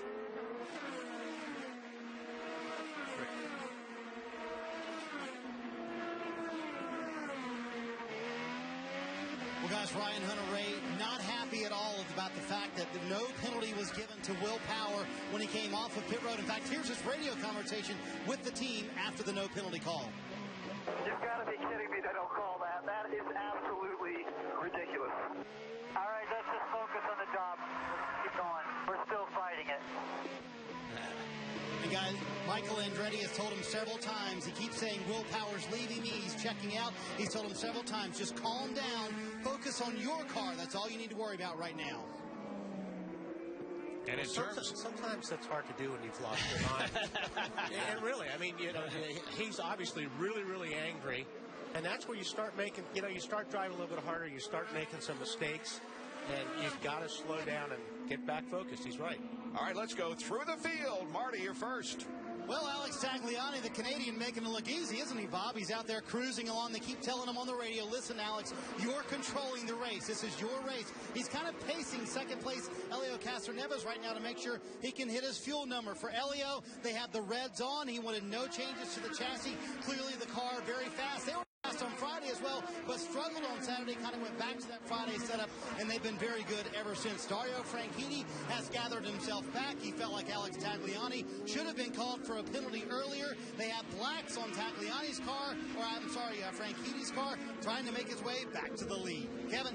Takuma Sato right behind Franchitti, running in fourth position. Bobby Rahal very happy with the fuel mileage they're getting. He had the podium at Brazil, but did not finish in 7 of the first 8 races. Now he's finished the last couple, including a 9th at Toronto, so maybe back in the right mix for Sato. Right behind him, we have Graham Rahal. We just saw a moment ago get the position on Ryan Briscoe. Rahal also being told he's good on fuel. In fact, they said you can go after it. You don't have to save here at this point. He's been a Canadian citizen to some extent here for the last few weeks. He's been vacationing in St. Andrews, New Brunswick. Right behind him, Ryan Briscoe there in the Hitachi-colored cars. He's running in the 6th position. He started 2nd. Roger Penske also happy with his fuel mileage so far. 9th in the championship. That's not going to be part of it. So his only goal right now is winning races, Marty. Well, Kevin, his teammate Will Power is back in 7th, and he's gaining about, according to Tim Cindric, a half a second a lap on his teammate Ryan Briscoe in front of him. They're telling him to hit his fuel number, but the lap's clearly very good for Will Power. Ryan Hunter-Reay trying to calm down back there in the 8th position. I agree with Wally. It's kind of hard to calm down when you've been through all he's been through. And to add to all of that, the car bottoming out really bad going into 1. That's not something they can really fix during the race today. For Justin Wilson, he said on the last run, the tires really fell off bad at the end of the run. And he told me yesterday, we've raced very well this year. We haven't finished very well this year. He said, if we get out of here with a top 10, that's what would make me happy, Kevin. We talked a lot about engine penalties so far today. James Hinchcliffe, running in the next position, is also on the brink of serving penalties. He has lost 2 engines at Toronto, so from here on out, every time they make an engine change, it's 10 grid spots for James Hinchcliffe. And Simon Pagenaud is next. Earlier in the race, they thought he was losing power, at least he did, but then he was able to complete a pass after that. So far, so good for Simon Pagenaud, running in 11th, Barney. Scott Dixon trying to track him down for 11th, Kevin, and obviously they had the engine problem earlier. The car shut off. They recycled it. It has come back to life, and it's been fine ever since. So maybe, after all, Scott Dixon did get a birthday present, sitting back there in 12th, car running fine, Kevin. Mike Conway might be one of our hard chargers as we watch Takuma Sato going around Dario Franchitti. Sato picks up the position and moves up to 3rd place.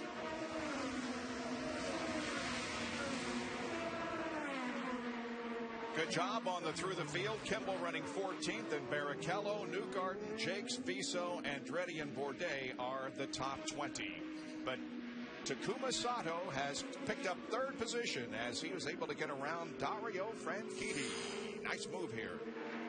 And he's been dogging him for the whole race pretty much. He finally got into a really good position here where he could outbrake him. Really nice job. Picture perfect. Can't do better than that. Unless you're Charlie Kimball and you take 2.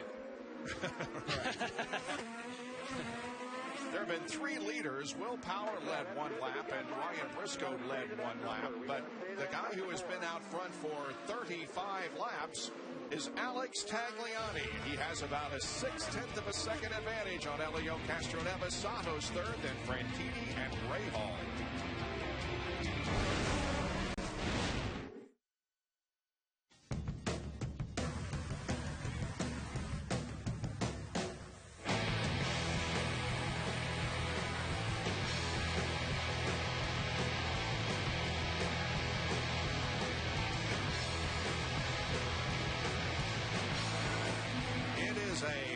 City to visit, and we've enjoyed our stay in Canada. Great Canadian people. They are great race fans, and hope we can come back here in future years. And a Canadian, Alex Tagliani, is leading this race, as except for 2 laps. Castroneves right behind him in 2nd. And Castroneves he may have lost his opportunity for the sweet spot of the tires that now he may just need to maintain. And, Alex Tagliani is really trying to dodge a bullet here because we saw how aggressive Castroneves was in that battle between the two. And now he's just thinking, if I can just hang in here on my blacks, hang in here. I know the car's good on the reds. I'm going to get him back again. So if I can just keep Ilio back there, I may have dodged a bullet, and he's everything going his way at the moment. This is one of the rougher sections of the racetrack here between turns 10 and 12.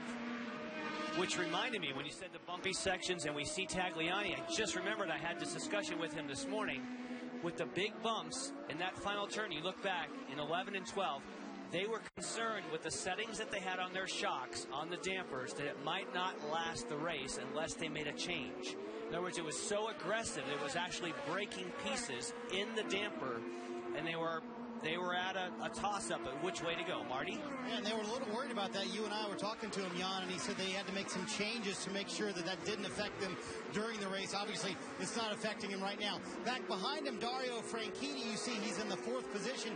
A moment ago, he tried to use his push to pass, and it didn't work. They had him reset the dashboard or reset his steering wheel, and then he tried it again, and it did work. So, obviously, he needs a little bit more of that to get around Takuma Sato right in front of him. But for a moment, push to pass did not work for Franchitti. Evidently, that problem is now rectified. And Graham Rahal is right there in the battle also. By the way, we are past the halfway mark in a very fast-moving race. No full-course cautions to this point. Let's hope we can finish the race without such. Graham Rahal is looking very racy.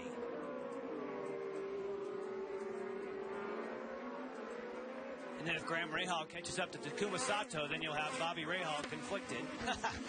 His driver and his son battling. And it's safe to say it's going much better for Graham this year. Remember, he took contact on the opening lap last year and spent the rest of the day in the booth with you guys. Right. I think he enjoyed it. Was a great it. Day, yeah. I think he enjoyed it, but he's probably having a better day today.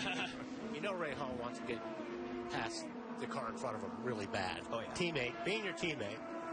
Then, like you said, you get to Dad's car, you want to pass that car pretty bad, too. Oh, absolutely. Franchitti was on the push to pass that time. And that means, what does that mean? I'm worried about Graham Rahal. He's catching me fast. Hey, Fitz, I'm just going to check that push to pass again. Yeah, it seems to be working. Two Penske cars behind Graham Rahal. Ryan Briscoe is 6th and Will Power is 7th. Here they come. As far as points are concerned, right now, Castroneves has moved into 2nd in the points and is 31 behind Ryan Hunter-Reay, with Power slipping to 3rd, 33 points behind. Now, if you watch the right rear of Power, watch how much movement across these bumps, and that's why Tagliani, this is one of the places where they were concerned because of the bumps and the huge movement that comes. Actually, it's the next one coming up here. You can see the kind of shocks that it sends through the suspension system. It's amazing as you come through here how much movement there is.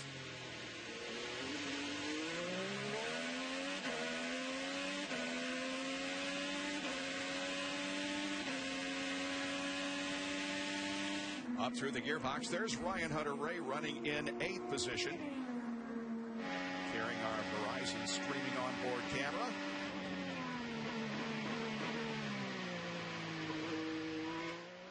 And call Star Indy for live in-car camera, driver pit crew chatter, and more. You can download it IndyCar Mobile, only from Verizon.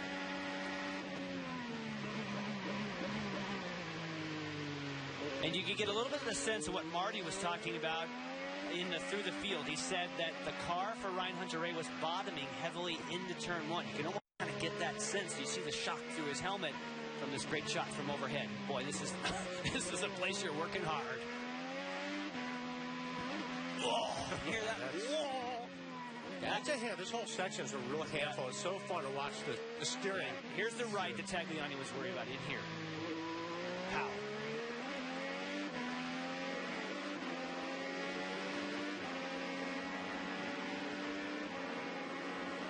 Well, it's been an impressive streak for Ryan Hunter-Reay. 3 victories in a row. And by the way, the last driver to win 4 races in a row in IndyCar was Sebastian Bourdais.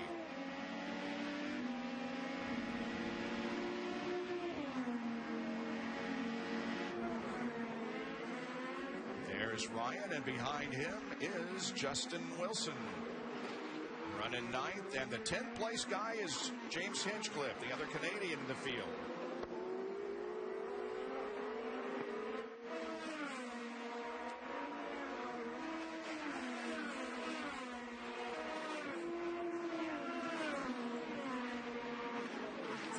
Completed on lap number 44 of 75 here at Edmonton. Thanks for joining us for the Edmonton Indy here on the NBC Sports Network.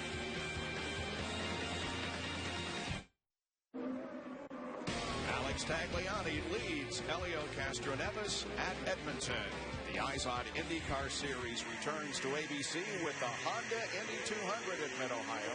Don't miss it Sunday, August 5th at 1 o'clock Eastern on ABC. Kind of a strange deal because that was originally an NBC race, but because of our extensive coverage of the Olympics, it's going to be on ABC. You'll hear, however, the NBC announcers. We look forward to that true cooperation between the broadcast partners, ABC and NBC, as far as the Eyes on IndyCar Series is concerned.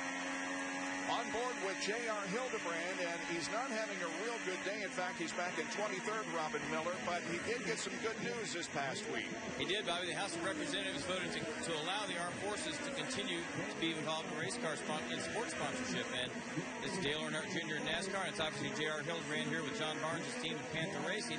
And even though they're not having a very good day, that's probably the best news you could get, because the Army got pulled out of Tony Stewart and Ryan Newman. They pulled the rug out from those guys. So I say that's a pretty good deal for these guys. Yep. Right ahead of him is Ed Carpenter. Now, Ed Carpenter, who's running in 20th position, has really not done all that bad this year. When you look at some of the statistics, he has gained 70 positions in the series so far this year. Gained 70 positions from start to finish, and there's been only one race that he has finished worse than he started. And he has completed all but 12 laps this year in the Eyes on IndyCar Series. He's just going to... We don't subtract, though, right? So I say he had to subtract 1 from his total, but no, it's just how many... No. How many positions he gained from start to finish. 1 car length back. Hildebrand kind of dug himself the hole. That's why he's back there without having a caution. With that contact earlier in the race, they came in and fixed the nose, and he lost a ton of track position. Okay, let's play strategy here. If you are Alex Tagliani, do you want to come in early and get rid of the black tires, which would then give Castroneves the lead, and you'd have to pass him back? Or do you want to stay out there till the last possible moment so that you and Castroneves stop at the same time? So I would stay. If I'm Tagliani right now, as good as I'm running, I'm going to stay out as long as I can on those tires and keep the reds for a shorter distance. That's what I would do. Marty? Well, let's ask the guy in charge. So what do you do here, Brian? Do you stay on the blacks, or do you come in and get the reds as soon as you can?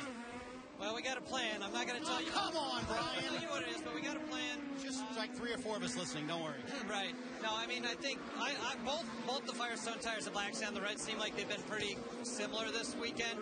So, we know we want to go on. Alex doing a great job, and I figure you guys only usually show the cars the front 2 or 3. We wanted to get Barracuda Networks, all our sponsors on TV. So I'm glad we're up front for them. How would you grade the job he's done today? He's controlled this entire race. Yeah, he's very comfortable. He's calm on the radio. He is, like you said, he's controlling the pace, and we're just trying to manage the gap right now and try and get out of, the goal right now is just get out of this last pit stop with the lead and then let Alex take us home. What I got out of that is that Brian's being a nice guy, but he's not going to share his strategy with us. Well, we know he has a plan. Right. We just don't know what it is.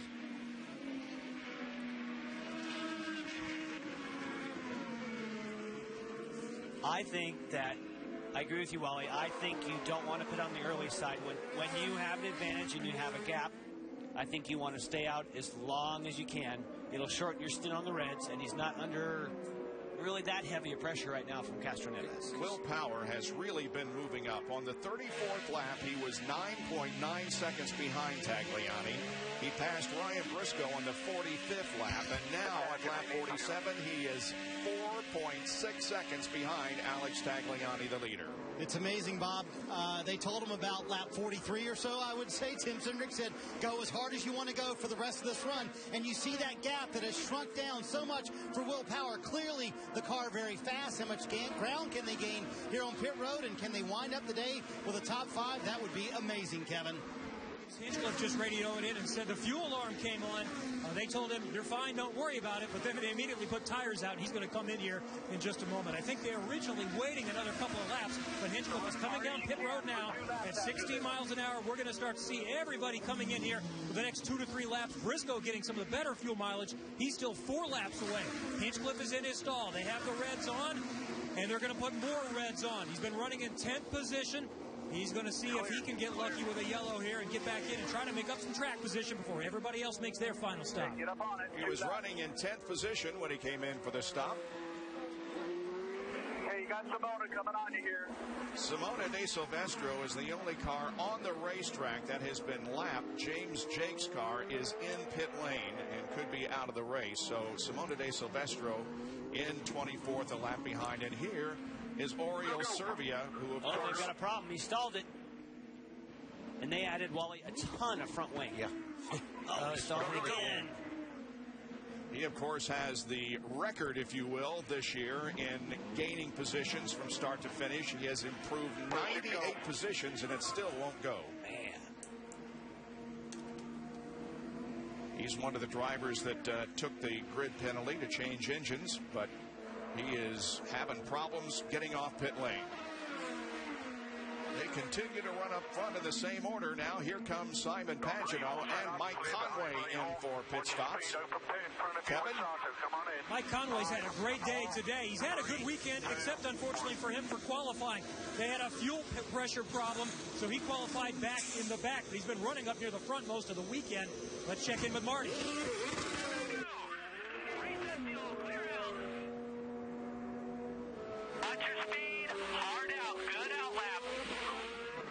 So Pagenaud will beat Conway off of pit lane. It'll come out right ahead of James Hinchcliffe. So they split. So Conway stop, obviously, that gap between. Now Hinchcliffe is able to slide in between. Pagenaud 16th, Hinchcliffe 17th right now.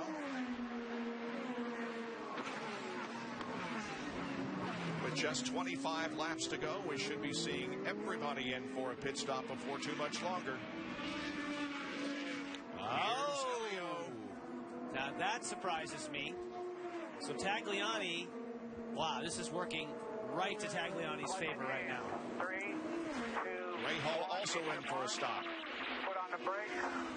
And guys, Elio hitting pit road here a little bit earlier than they wanted to. This will be red sticker tires for Elio Castroneves. No changes to the car. John Erickson making the call to come early. Gain some time now on Alex Tagliani as he comes to pit road. Also coming to pit road, Justin Wilson running in the top 10 for much of that run. Sticker red tires for him as well. Half pound out of both rear tires for Justin Wilson. The car extremely loose, especially off the quarter for Wilson to be running in the top 10. Rubens Barrichello is also Rubens has gone from 7th to 15th. He's just not doing a good job on cold tires, fellas, and that's been the big problem all day. Okay. Now, seeing what Castroneves did, I think if I'm Alex Tagliani, if I am Brian Herta, I now hit the button and say, come in now. Yeah. Because you don't want Castroneves on fresh tires gaining that gap. He forced their hand by coming in. So, yeah, that was a good move. I don't care what his plan used to be. I think you pit now. Elio comes out in 8th.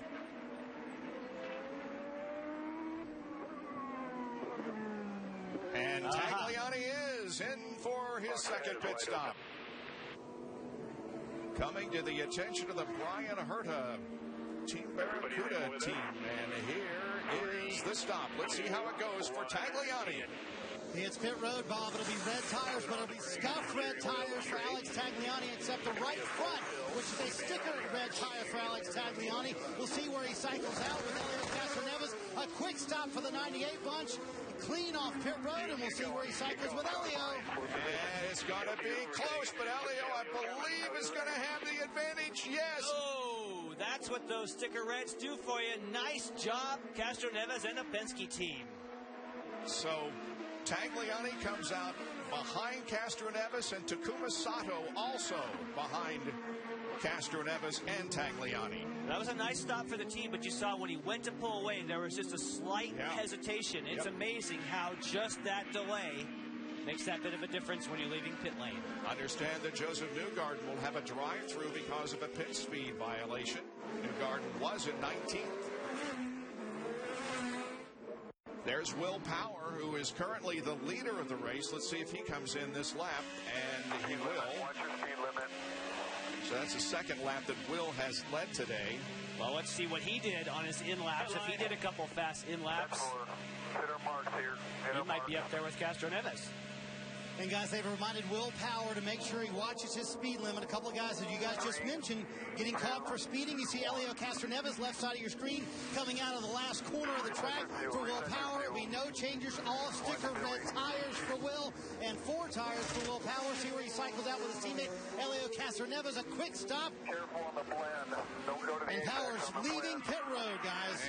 And he's going to come out behind Sato and in front of Rahal. But boy, he made up a lot of ground. Oh, yeah. A lot of ground. And the way he was moving up on the racetrack before this pit stop, it's going to be interesting to see if he can get to the front. He's currently in 4th position.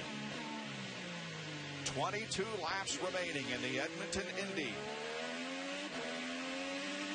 Elio, Tagliani, Sato, Power, and Rahal, the top 5. Back after this. The Edmonton Indy, live on the NBC Sports Network. 20 laps to go, and the leader is Elio Castroneves. Took the lead for the first time as a result of those pit stops. Takuma Sato has moved into 2nd position. You saw it on our non-stop, but a very nice move by Sato on Tagliani. Yeah, he just rolled it in there, and he carried a lot of speed on that pass. I'm surprised he didn't lock up the tires on that, but boy, that was very nice. And he is really fast right now. He's clicking off some very fast lap times. Carpenter ahead of you. Now, as far as the speed coming in, Tagliani won the way in, but Castroneves won the way out. It appears as though your outlap is what is so critical, and that outlap on those fresh tires gave him the lead. That is Ed Carpenter, of course, now between 1st and 2nd. But look at Will Power. Yeah, he's now only 3 seconds behind in 4th spot. Tag is on the push the pass right now, so he's trying to be a little bit defensive. Oh, now Power hits it later. Whoa! Way up the inside. Crossover? Nope. Man. That was strong. That was strong. Power is 3rd and moving up. It's going to be fun to watch Tagliani, though. Tagliani tries to fight back, Bob, but they've told Will Power, go as hard as you want, as much as you want. Obviously, he's used a lot of push to pass, but he's trying to make his way to the front. At the beginning of the day, Tim Cindric told me we have 2 goals. Number 1, beat Ryan Hunter-Reay. They're doing that right now. And number 2, finish in the top 5 if we can. They may do better than that. Yeah, man. Good racing so far all day today. No cautions. The race has been a furious pace. Castroneves right now leading Sato and Will Power as he goes around the lap car of Ed Carpenter. Back in a moment. In the closing laps already here at the Edmonton Indy, as Castroneves has a 1.7 second advantage on Takuma Sato. And Tony Kanaan, remember, is on a 3-stop. Sorry, Bobby. Tony Kanaan's had a miserable day. They tried 3-stop strategy because the car wouldn't handle, and you can see he hasn't moved up much from where he started in 21st. Nope, not a good day for TK. But a good day for Elio Castroneves so far. But he has a couple of guys behind him who may be in a position to really challenge him before this one is over, namely Sato and Power. Yeah, Power, when he caught slower time, when he got on Carpenter was in a position to be able to get out of the way for Power. But the problem was that tight right-hander that was coming up, he couldn't stay out of the way for tagging those guys. See, Carpenter goes over the side here. Power gets by, but he pulls in front of Tag, and watch how Power just gaps Tag and Rahal. That was costly for those guys, just catching traffic in the wrong place. There's a good shot off of Power's car. I mean, that's 2.5 seconds. That's a ton on the racetrack. Well, and guys, to add to the drama a little bit for Will Power, who clearly has the fastest car, if he does get a caution, could win this race. They're not sure they can make it all the way on fuel. They did not get the fuel tank full when he pitted last time. Tim Cindric told me we didn't really need to. I said, do you think you can make it all the way to the end on fuel? He said, we think so. Wow. That's something we'll certainly keep an eye on here before this one's over. Hey, Marty, I mean, when you say they don't think they got it, what do you think they were a second or 2 seconds maybe early on the hose? Or? Well, probably, Wally. It never vented back up the hose, so they don't know for sure if they got it full. They don't think that they did. And again, they didn't need to get it completely full, but Tim Cindric does think they have enough fuel to make it to the end. It's going to be close, though. Because I think we commented how much ground Power made on that pit stop, and a lot of times, sometimes if you don't get all the fuel in, that's why the pit stops are so good. 15 to go, 15. And what you want to do is you want to go towards the end of the window, and then it becomes a time stop, not a fill stop. So you watch the stopwatch, you pull, but like you say, if you don't see the fuel in the vent hose, you know you're not full. You go, well, we stopped as long as we were supposed to. It was on the stopwatch, but do we have what we want? Yeah. Boy, Sato can close in on Elio at the end of the straightaway there, going into one. I think Sato sees red right now. Yep. I mean, you know, he is driving. He's getting into the corners really, really well under braking. I think that's where he's the strongest right now. And let's see. But Castroneves has a lot more push-to-pass time than But they've Sato. told Castroneves not to use it. We heard Castroneves on the radio say, am I okay to use push-to-pass? And they said negative. So they don't want him to use it because he also had a quick pit stop. They may have also done a time stop for Castroneves. I don't care what they want. If Sato starts to pull on me, I'm laying on that button. Push to pass, push to pass. There you go.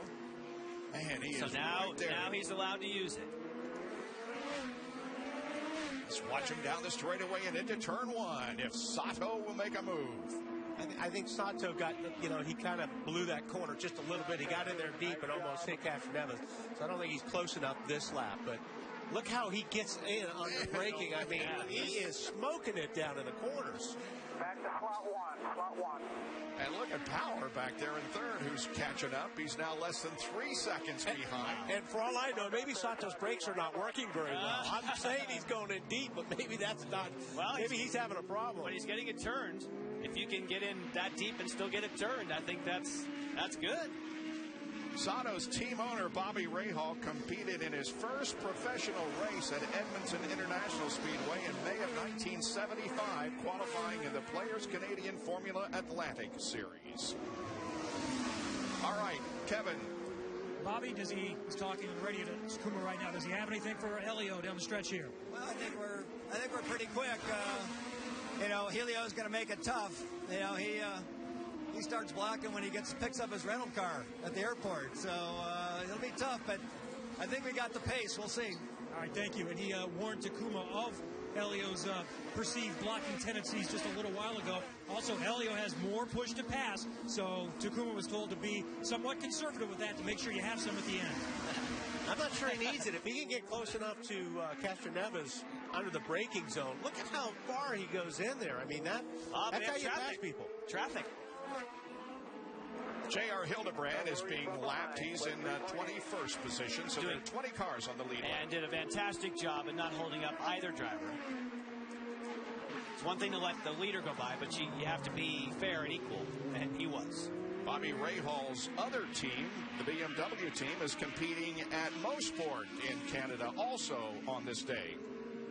But he's having a great day with Takuma Sato here at Edmonton, running in second position behind Elio Castroneves. We'll be back in just a moment. Stay with us. Edmonton Indy on the NBC Sports Network is brought to you by Know the Long Flex Pin. Ask your healthcare provider about the benefits of Flex Pin today. And by Mother's Polish. There's no shine like Mother's. 10 laps to go here in the Edmonton Indy. It's Helio Castroneves leading Takuma Sato. Power dropping back now is more than 5 seconds behind Castroneves as we take a look at what's happened so far here on this Sunday afternoon. And Bob, of course, it started wild right from the front. Dario Franchitti gets a good start. Brian Briscoe does not. And taking that second position aggressively was Alex Tagliani. They get all through clean. Some of the driving, there was contact. That was that epic battle we saw between Charlie Kimball and Marco Andretti. Scott Dixon taking advantage of that. And here was the chop. At least he thought it was a chop. Ryan Hunter-Reay. Race control did not agree. They felt as though willpower was A-OK there. Then the battle between Dario Franchitti. This is, of course, Alex Tagliani slotting himself into the lead, and then Castroneves takes advantage with a super aggressive move on the red sidewall. Bridgestone's challenging for the lead. Now, this is where Tagliani lost it in the pits because Helio Castroneves pitted 1 lap early, had an awesome outlap, and look at Sato. Just rolls the car, as Wally was saying, into the corner, takes his foot off the brake. An aggressive move for power, making his way through. Last Tagliani, who was thinking, man, I was pretty sure I had this thing in the bag, and now I've slid back, and I think now, I agree with you, Bob. We were talking during the break. Takuma Sato, at some point, is going to go for it. That's your prediction, right? I'm remembering a couple of races this year, and Sato will go for it if he has half a chance. Not even that, a quarter of a chance. Certainly remember Indianapolis. You're bugging him. Yeah, you sure are. You're bugging him. That's what you want to hear. I'm bugging him. But he's working really hard. You see him slither in the braking area there? And that's the thing where I think Castroneves is at his best is in turn 13, which is making it tough for Sato to get close enough to try to make a braking pass down here in 1. 9 laps remaining. Wow. There's Power back there in 3rd spot with Graham Rahal right behind him. And then the lapped car, J.R. Hildebrand, before we get back to Tagliani, who's 5th. And Dario Franchitti, who started from pole, is in 6th position. Ryan Hunter-Reay, the points leader, is in 8th. And Scott Dixon, despite the fact that the engine quit on him for a short period of time, has moved back up into the top 10. He is in 10th position. And Mike Conway, who started at the back of the field, Wally, you said to keep a track of him, and he has moved up to 11th position for A.J. Foyt. And think about, we have not had a caution all day long. That's right. So he did that the hard way. And there are the points as they stand. Helio now 21 behind in 2nd position, and Willpower down to 3rd. Now, you talk about not having had a caution. This is one of the most physically demanding courses they've had all year. These guys, it's hot today. Certainly not like some in the Midwest, but it's pretty hot, and they have been just slamming these cars. These guys are going to be wrung out. Corner a little bit at a time. This race has never been run caution-free. There was 1 caution in 2009, but never a caution-free race. These guys have not used, either one of these 2 front guys have even touched the push to pass yet for the last 5 or 6 laps. Yeah, so 71 seconds for Castroneves, 55 for Sato. Left on the push to pass. There it is on top of the screen.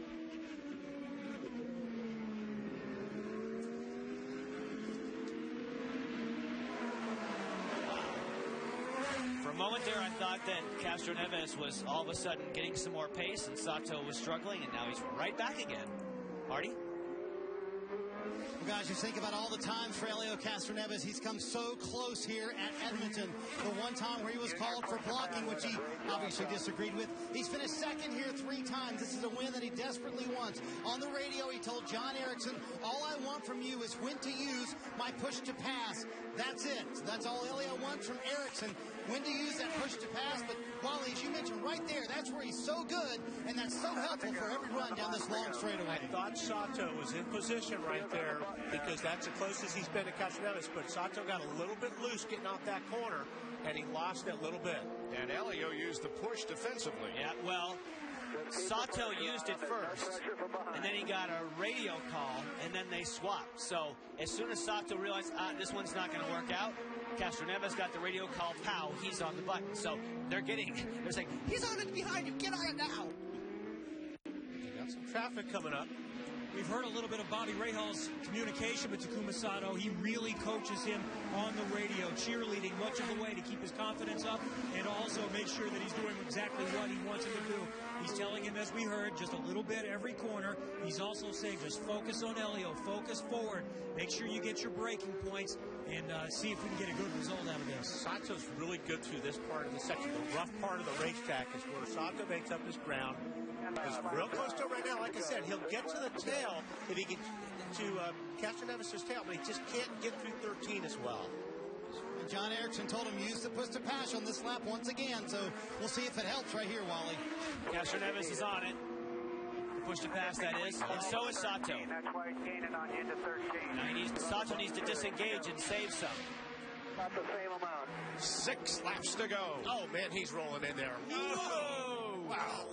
Turn 5 is where it may have. That's the place we've seen Sato. That's coming up now. He's not close enough this lap, but that's where he might try it. Yeah, if he can just get off the 13 straight without getting the car loose, it may make the difference. Here's 5. Sato, that is. What was Elio saying about the straightaway? Did you catch that? That was Elio saying on the radio, you guys have got to help me. I'm not worried about the corners. I'm worried about the straightaway. Tell me where to use the push to pass. Well, yeah, look in that mirror. Yeah, I would use it. If you see something blue and white closing Getting quickly, bigger, hit the yellow button on the steering wheel. Use your push to pass right now. Okay, he's got 56 seconds left. We've got 33, so he's got a little bit more. Let's save it for the last couple laps. Okay, so he's roll it in. If he could just straight. Yeah, that was a good corner right there. Yeah. I say Sato wants to stay close and try him in turn 5. 5 laps to go. Sato on the button again. I think he should disengage it. I think he should save it. There he goes. I think he should go after it in turn 5. He's close enough. I think right now he needs to hammer it and do one of his classic bonsai moves into turn number 5. Save a button for here for a little bit. He lost 2 and 3 that time. He makes up his ground on the rough part of the racetrack, but there's not an opportunity for him to really make a pass on that end of the track. Right up ahead of you. This is where he gains on him.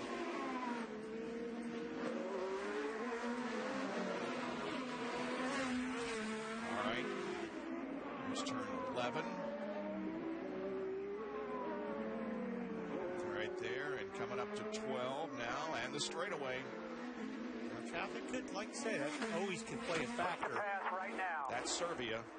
Okay, he told Castroneves to hit it now. A little bit every corner, 4 to go.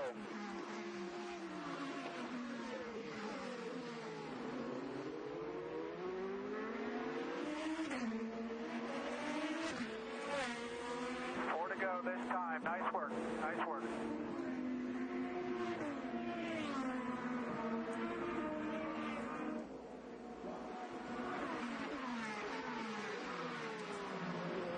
Not as close that time into one. Yes, that only has 19 seconds of it left. Castroneves has 41 seconds. Yeah.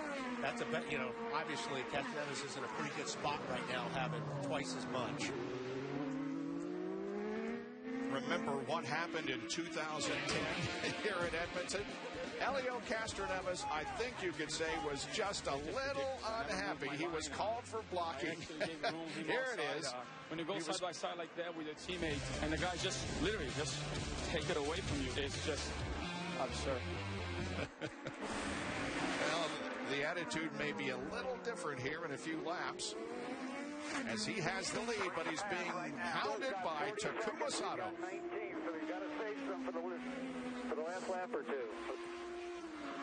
I think you're right. Sato's going to have to make a bonsai at this point because he's not going to be able to do it with the push to pass. No. 3 laps to go. We only have 1 push left. Helio's got 4, so you got to save it. Oh, boy.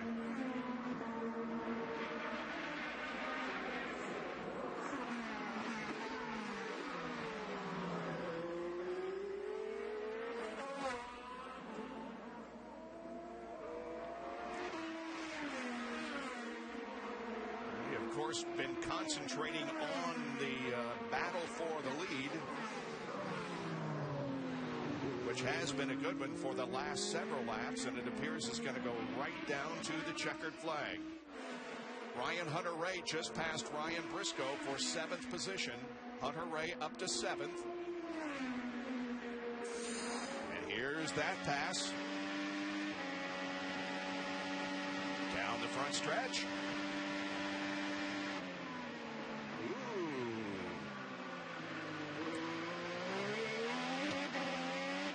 Done? Yep.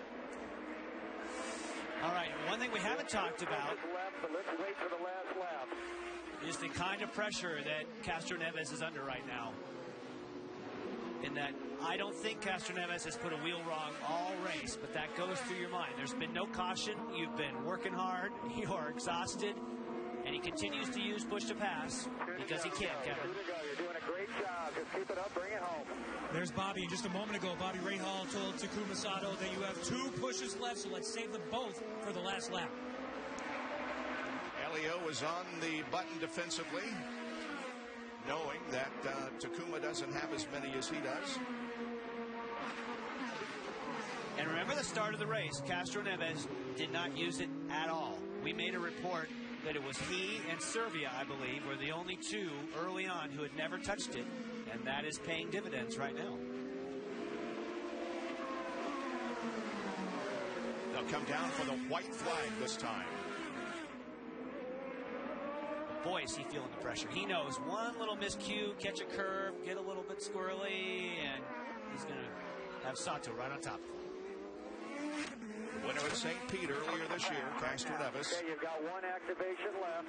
Sato's just looking for that opening. Yeah. If he can just roll in there and force the issue. Okay, well, here we go. This is going to be it. Coming down for the white flag. 1 more lap to go, and Takuma's going to have to get it done in the next 2.2 miles. Last lap. Bring it home. Bring it home. White flag. Never even used it on the straightaway. They told him he only had 1 to go. So he wants to, I think he could get away with 2 pushes myself, because you could deactivate it and you get a full length of your timer if you even have 1 second left the last time you hit it. But they told him on the radio, Taku, you have only 1 push, so he's saving that here for the final stages of this lap. But both of them had just driven a great race. In fact, this has been a very entertaining afternoon. A lot of passing, no cautions. It's been green from start to hopefully finish here in just a few seconds. If Sato is going to do it, he's going to have to do it very, very quickly. Coming around this corner. Here's turn 12 down the straightaway. Let's see if Takuma can close in. Both on it. Both on it, yep. But not close enough to make a move. Sato just used his timer up. And so, Elio will come off of turn number 13. 3 times a bridesmaid, but never a bride until today. But Elio Castroneves wins the Edmonton Indy. He thought he had won in 2010. This time there was no denying.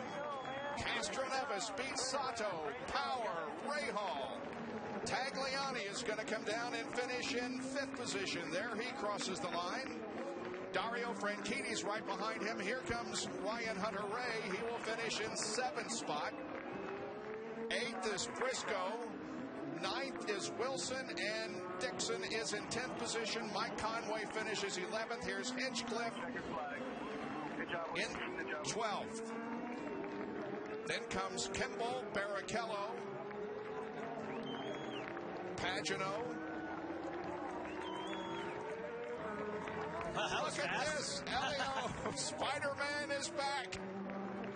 Wow, that didn't take long.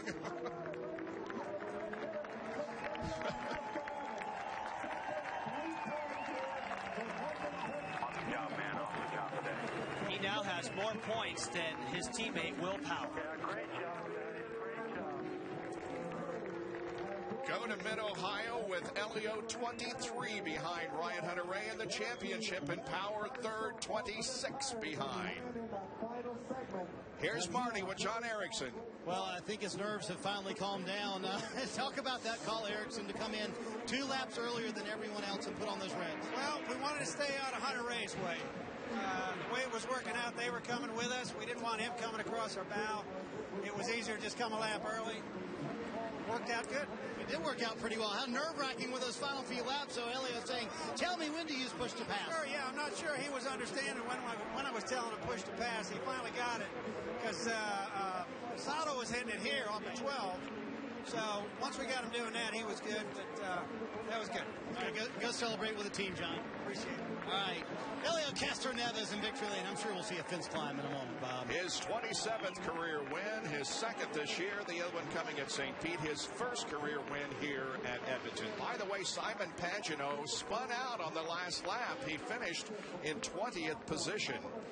But Elio Castroneves now makes his way toward victory lane, and we will be back to talk with him in just a moment at the Edmonton Indy.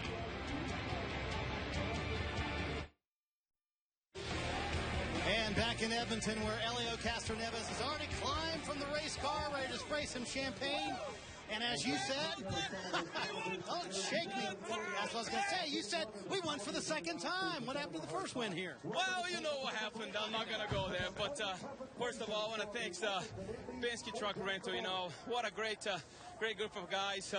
Shelby Power, AAA, and Verizon, man. Those guys are, and SKF as well. Those guys are incredible to keep me supporting.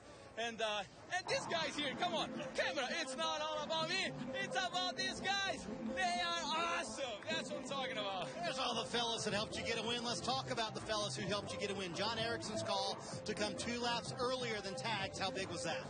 I was a little concerned, to be honest, because, I got to make a big outlap, and I was so focused, and I forgot actually to use the push to pass, which you couldn't make a little bit comfortable, but in the end, what a great strategy. Ron Rosiski, John Erickson, man, I believe you. If you believe me, man, it was awesome. So I'm so happy. Thank you.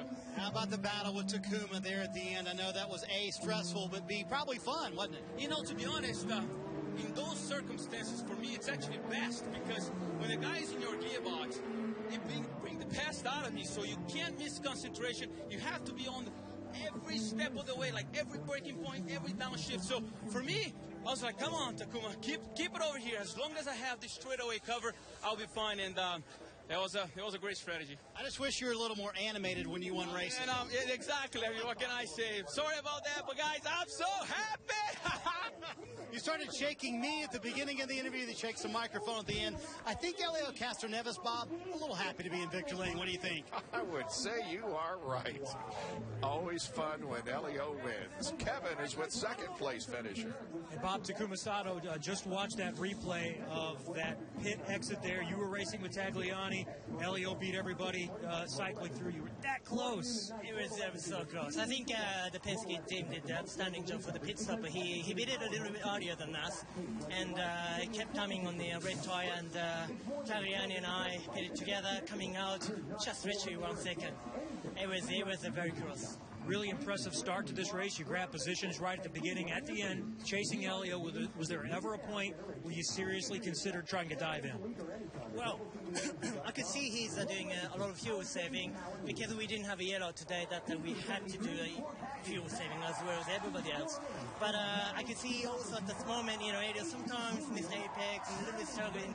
I was also sliding, but I used the push to pass in the right way, and I diving to the inside, and this time there was a pressure balloon. All right, you now have finished the last 3. You've got your second podium. Are you on the right path with this team now? I think so. I mean, well, I'm absolutely happy with the Ray Red and team. Did an outstanding job, really.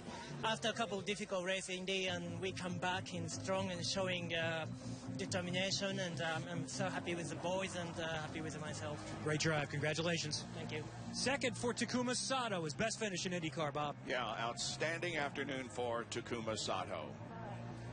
That's a happy team in addition to Elio and the Team Penske, who emerge as the winners. Now, we mentioned the 77 car, Simon Pagenaud. He was, he was spun on the last lap. Charlie Kimball has been given a 37-second penalty because of that. Avoidable contact, 30-second penalty for Charlie Kimball.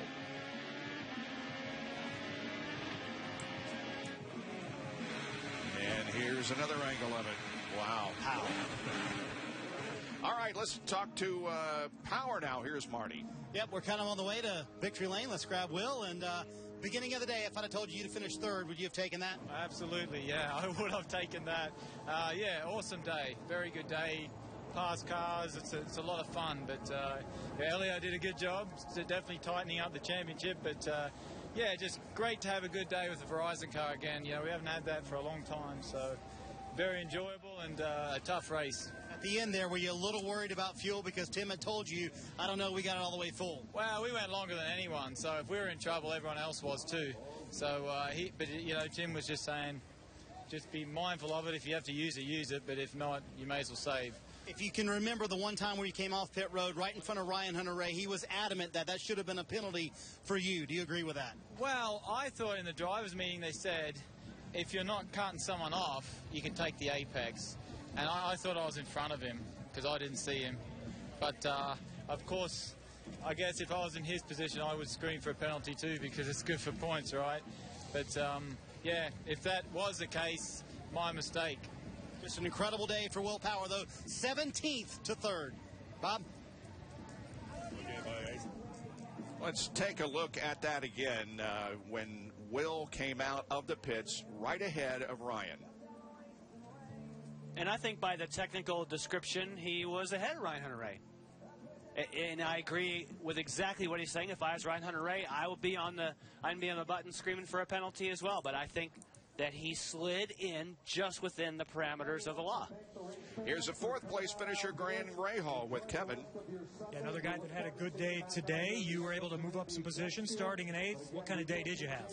Yeah, it was really good. I'm, really proud of the Midas guys. We, we worked really hard this weekend. We started the weekend hot. We kind of fell off there a little bit, and we finished hot. So that's what we want to do. And, at this point in the season, to get a top 5 and to just get a lot of points, that's what we need. I mean, we're close to the top 10. We're probably in it now, but we're also very close to being 20th. That's how tight the points are. So it means a lot to us, and I'm proud of the guys for sticking with it.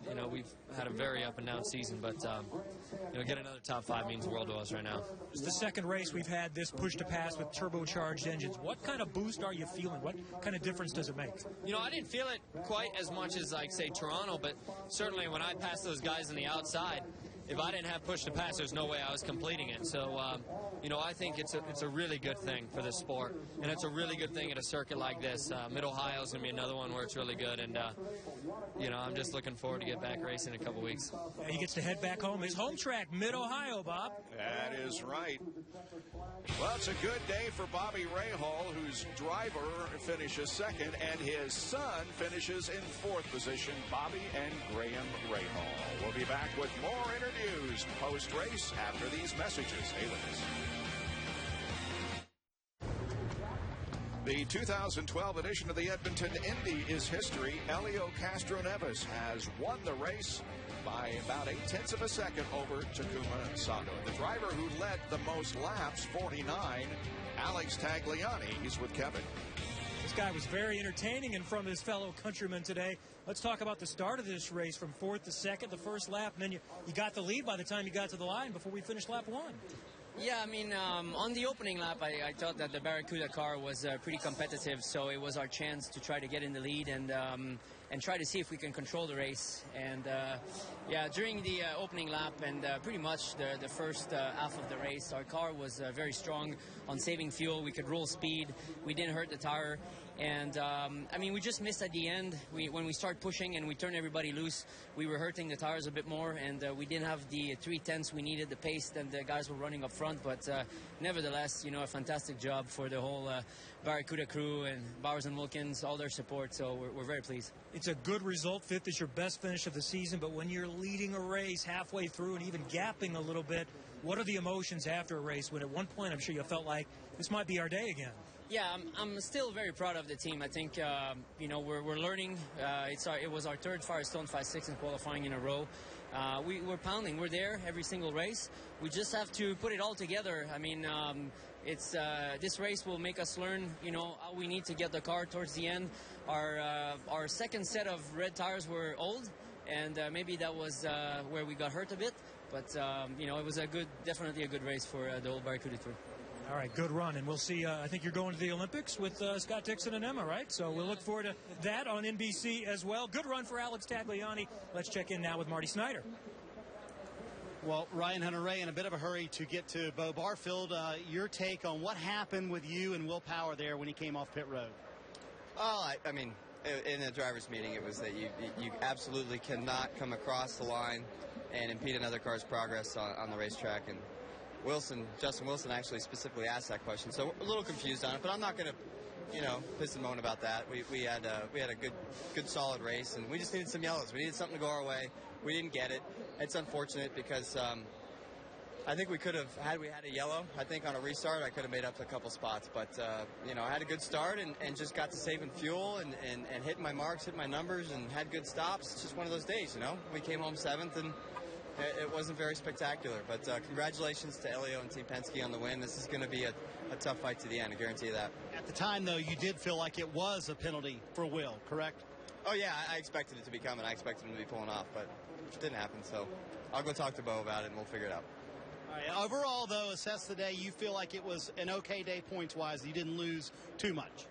Yeah, we didn't lose too much, I guess. You finished in 7th when 2 guys you're fighting with in the championship finish on the podium is not very satisfying. But, you know, we have a lot of racing to go. We need to be strong across the board, and this was definitely a bit of a bruise today, but didn't knock us down by any means.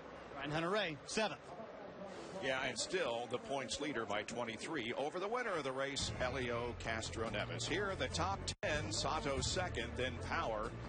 Rahal and Tagliani were 4th and 5th, 6 through 10. Franchitti, Hunter-Reay, Briscoe, Wilson, and Dixon. Elio ties Johnny Rutherford for 12th in the all-time winner standings with win number 27. We'll be right back. Edmonton Indy on the NBC Sports Network is brought to you by IZOD. Go to IZOD.com to see the latest in IZOD color and performance. And by Honda, an official vehicle of the IZOD INDYCAR Series.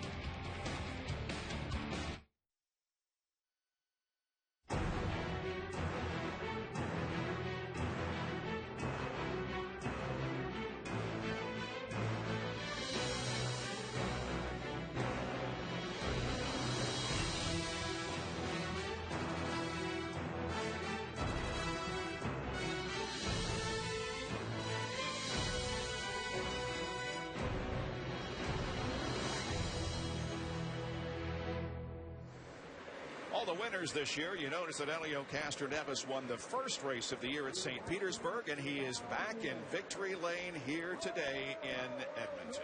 Here's Kevin.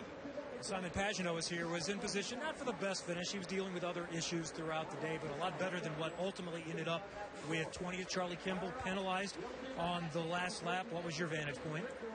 Well, you know, I wish you can see the replay. He just T-balled me in mid-corner, so he couldn't make the corner, and just dive bomb in there and use my sideboard to make the corner. So unfortunately, we're playing a championship here, so it's a shame that he didn't think smarter and didn't let me alone fighting for a 12th position. Here, I think we might see a look at it. This is from your in-car. There you go. So yeah. And then I saw also anyway. But biggest issue, I mean, we had a great car, and unfortunately we had some straight line speed problems, so all the way through. and that's why we went backwards. Otherwise, I think the team did a good job. We really had a good car in the race. Did you fear your engine was shutting off or losing some power at some point? Well, we've got to analyze it and see what it is, but you know, I felt I definitely had I couldn't keep up even when I was pushed to pass in the straight, so that was the biggest issue, but we'll come back stronger and hopefully get a win before the end. I think a lot of us still feel that Simon is one of those that has a great chance of becoming this year's one of their first-time winners. Marty? Well, Justin Wilson told me Friday, he said, I just want to finish where we race. See, I guess you did that today, but you feel like the results were, what, okay?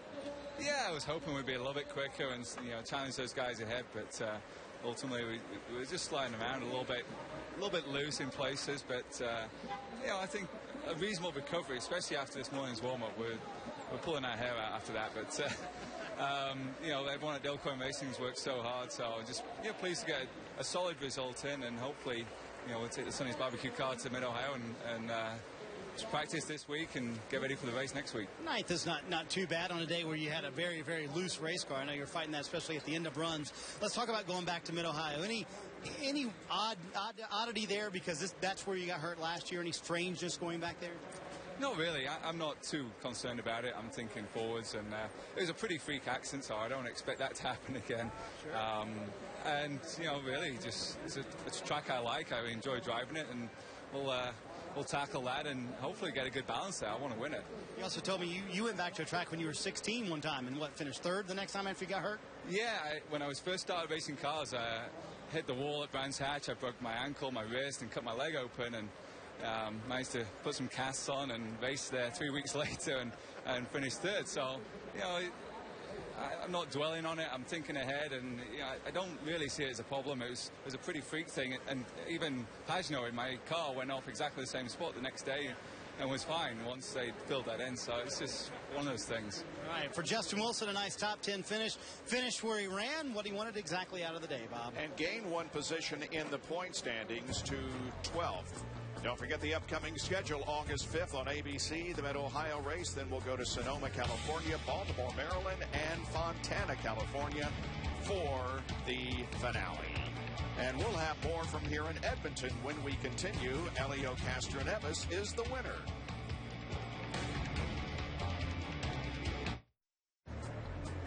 Elio Castroneves enjoying the spoils of victory here in Edmonton, Alberta. A couple of more interviews. Let's first go to Marty Snyder.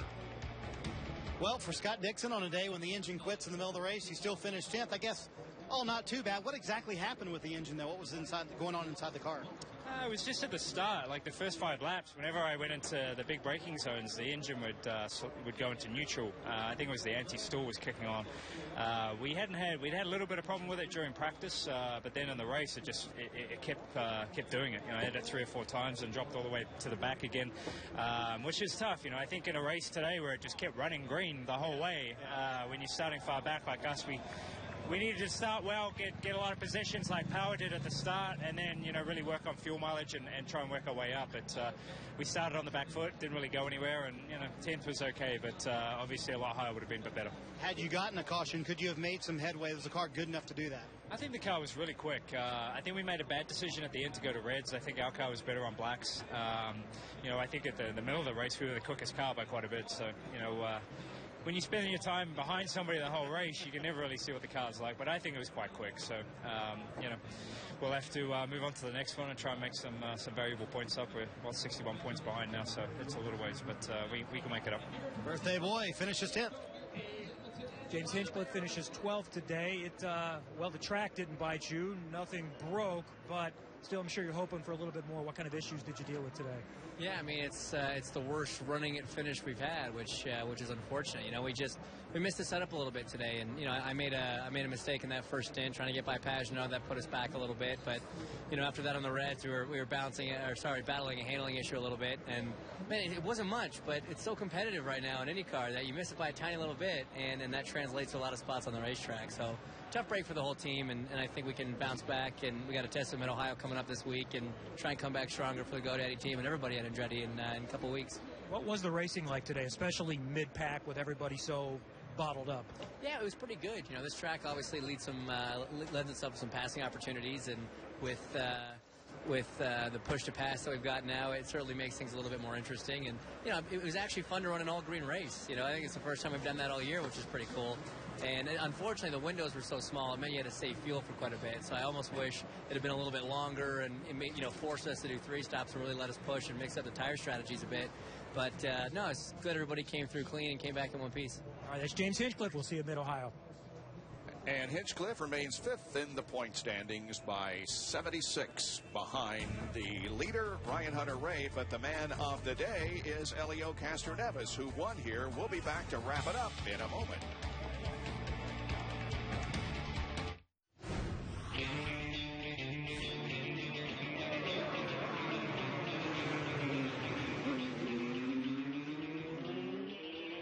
It was an Helio day. Here he is beating Tagliani out of the pit area and taking the checkered flag 0.8 of a second ahead of Takuma Sato. And Helio Castroneves records his 27th career victory. And the hat parade is going on in victory lane.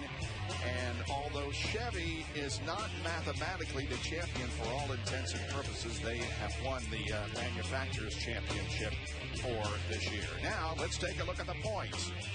We had a change up at the top as Helio moves to 2nd and Will Power goes down to 3rd. But then 4 through 9 stay the same, with Graham Rahal gaining 1, entering the top 10 in the point standings.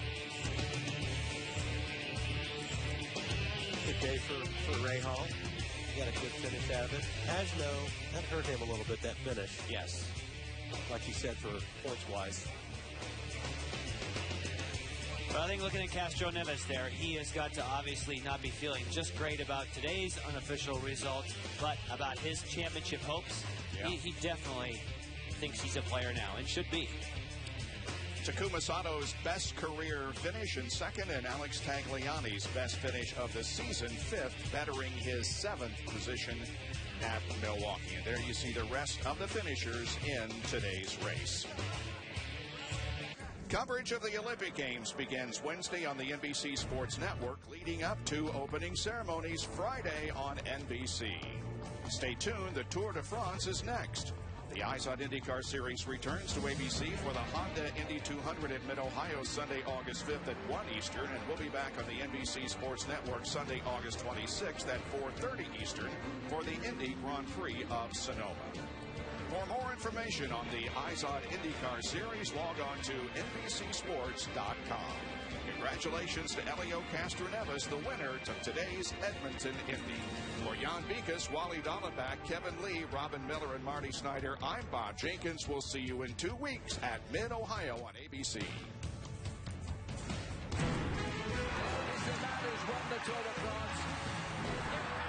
The NBC Sports Network thanks you for watching this presentation of the IZOD INDYCAR Series.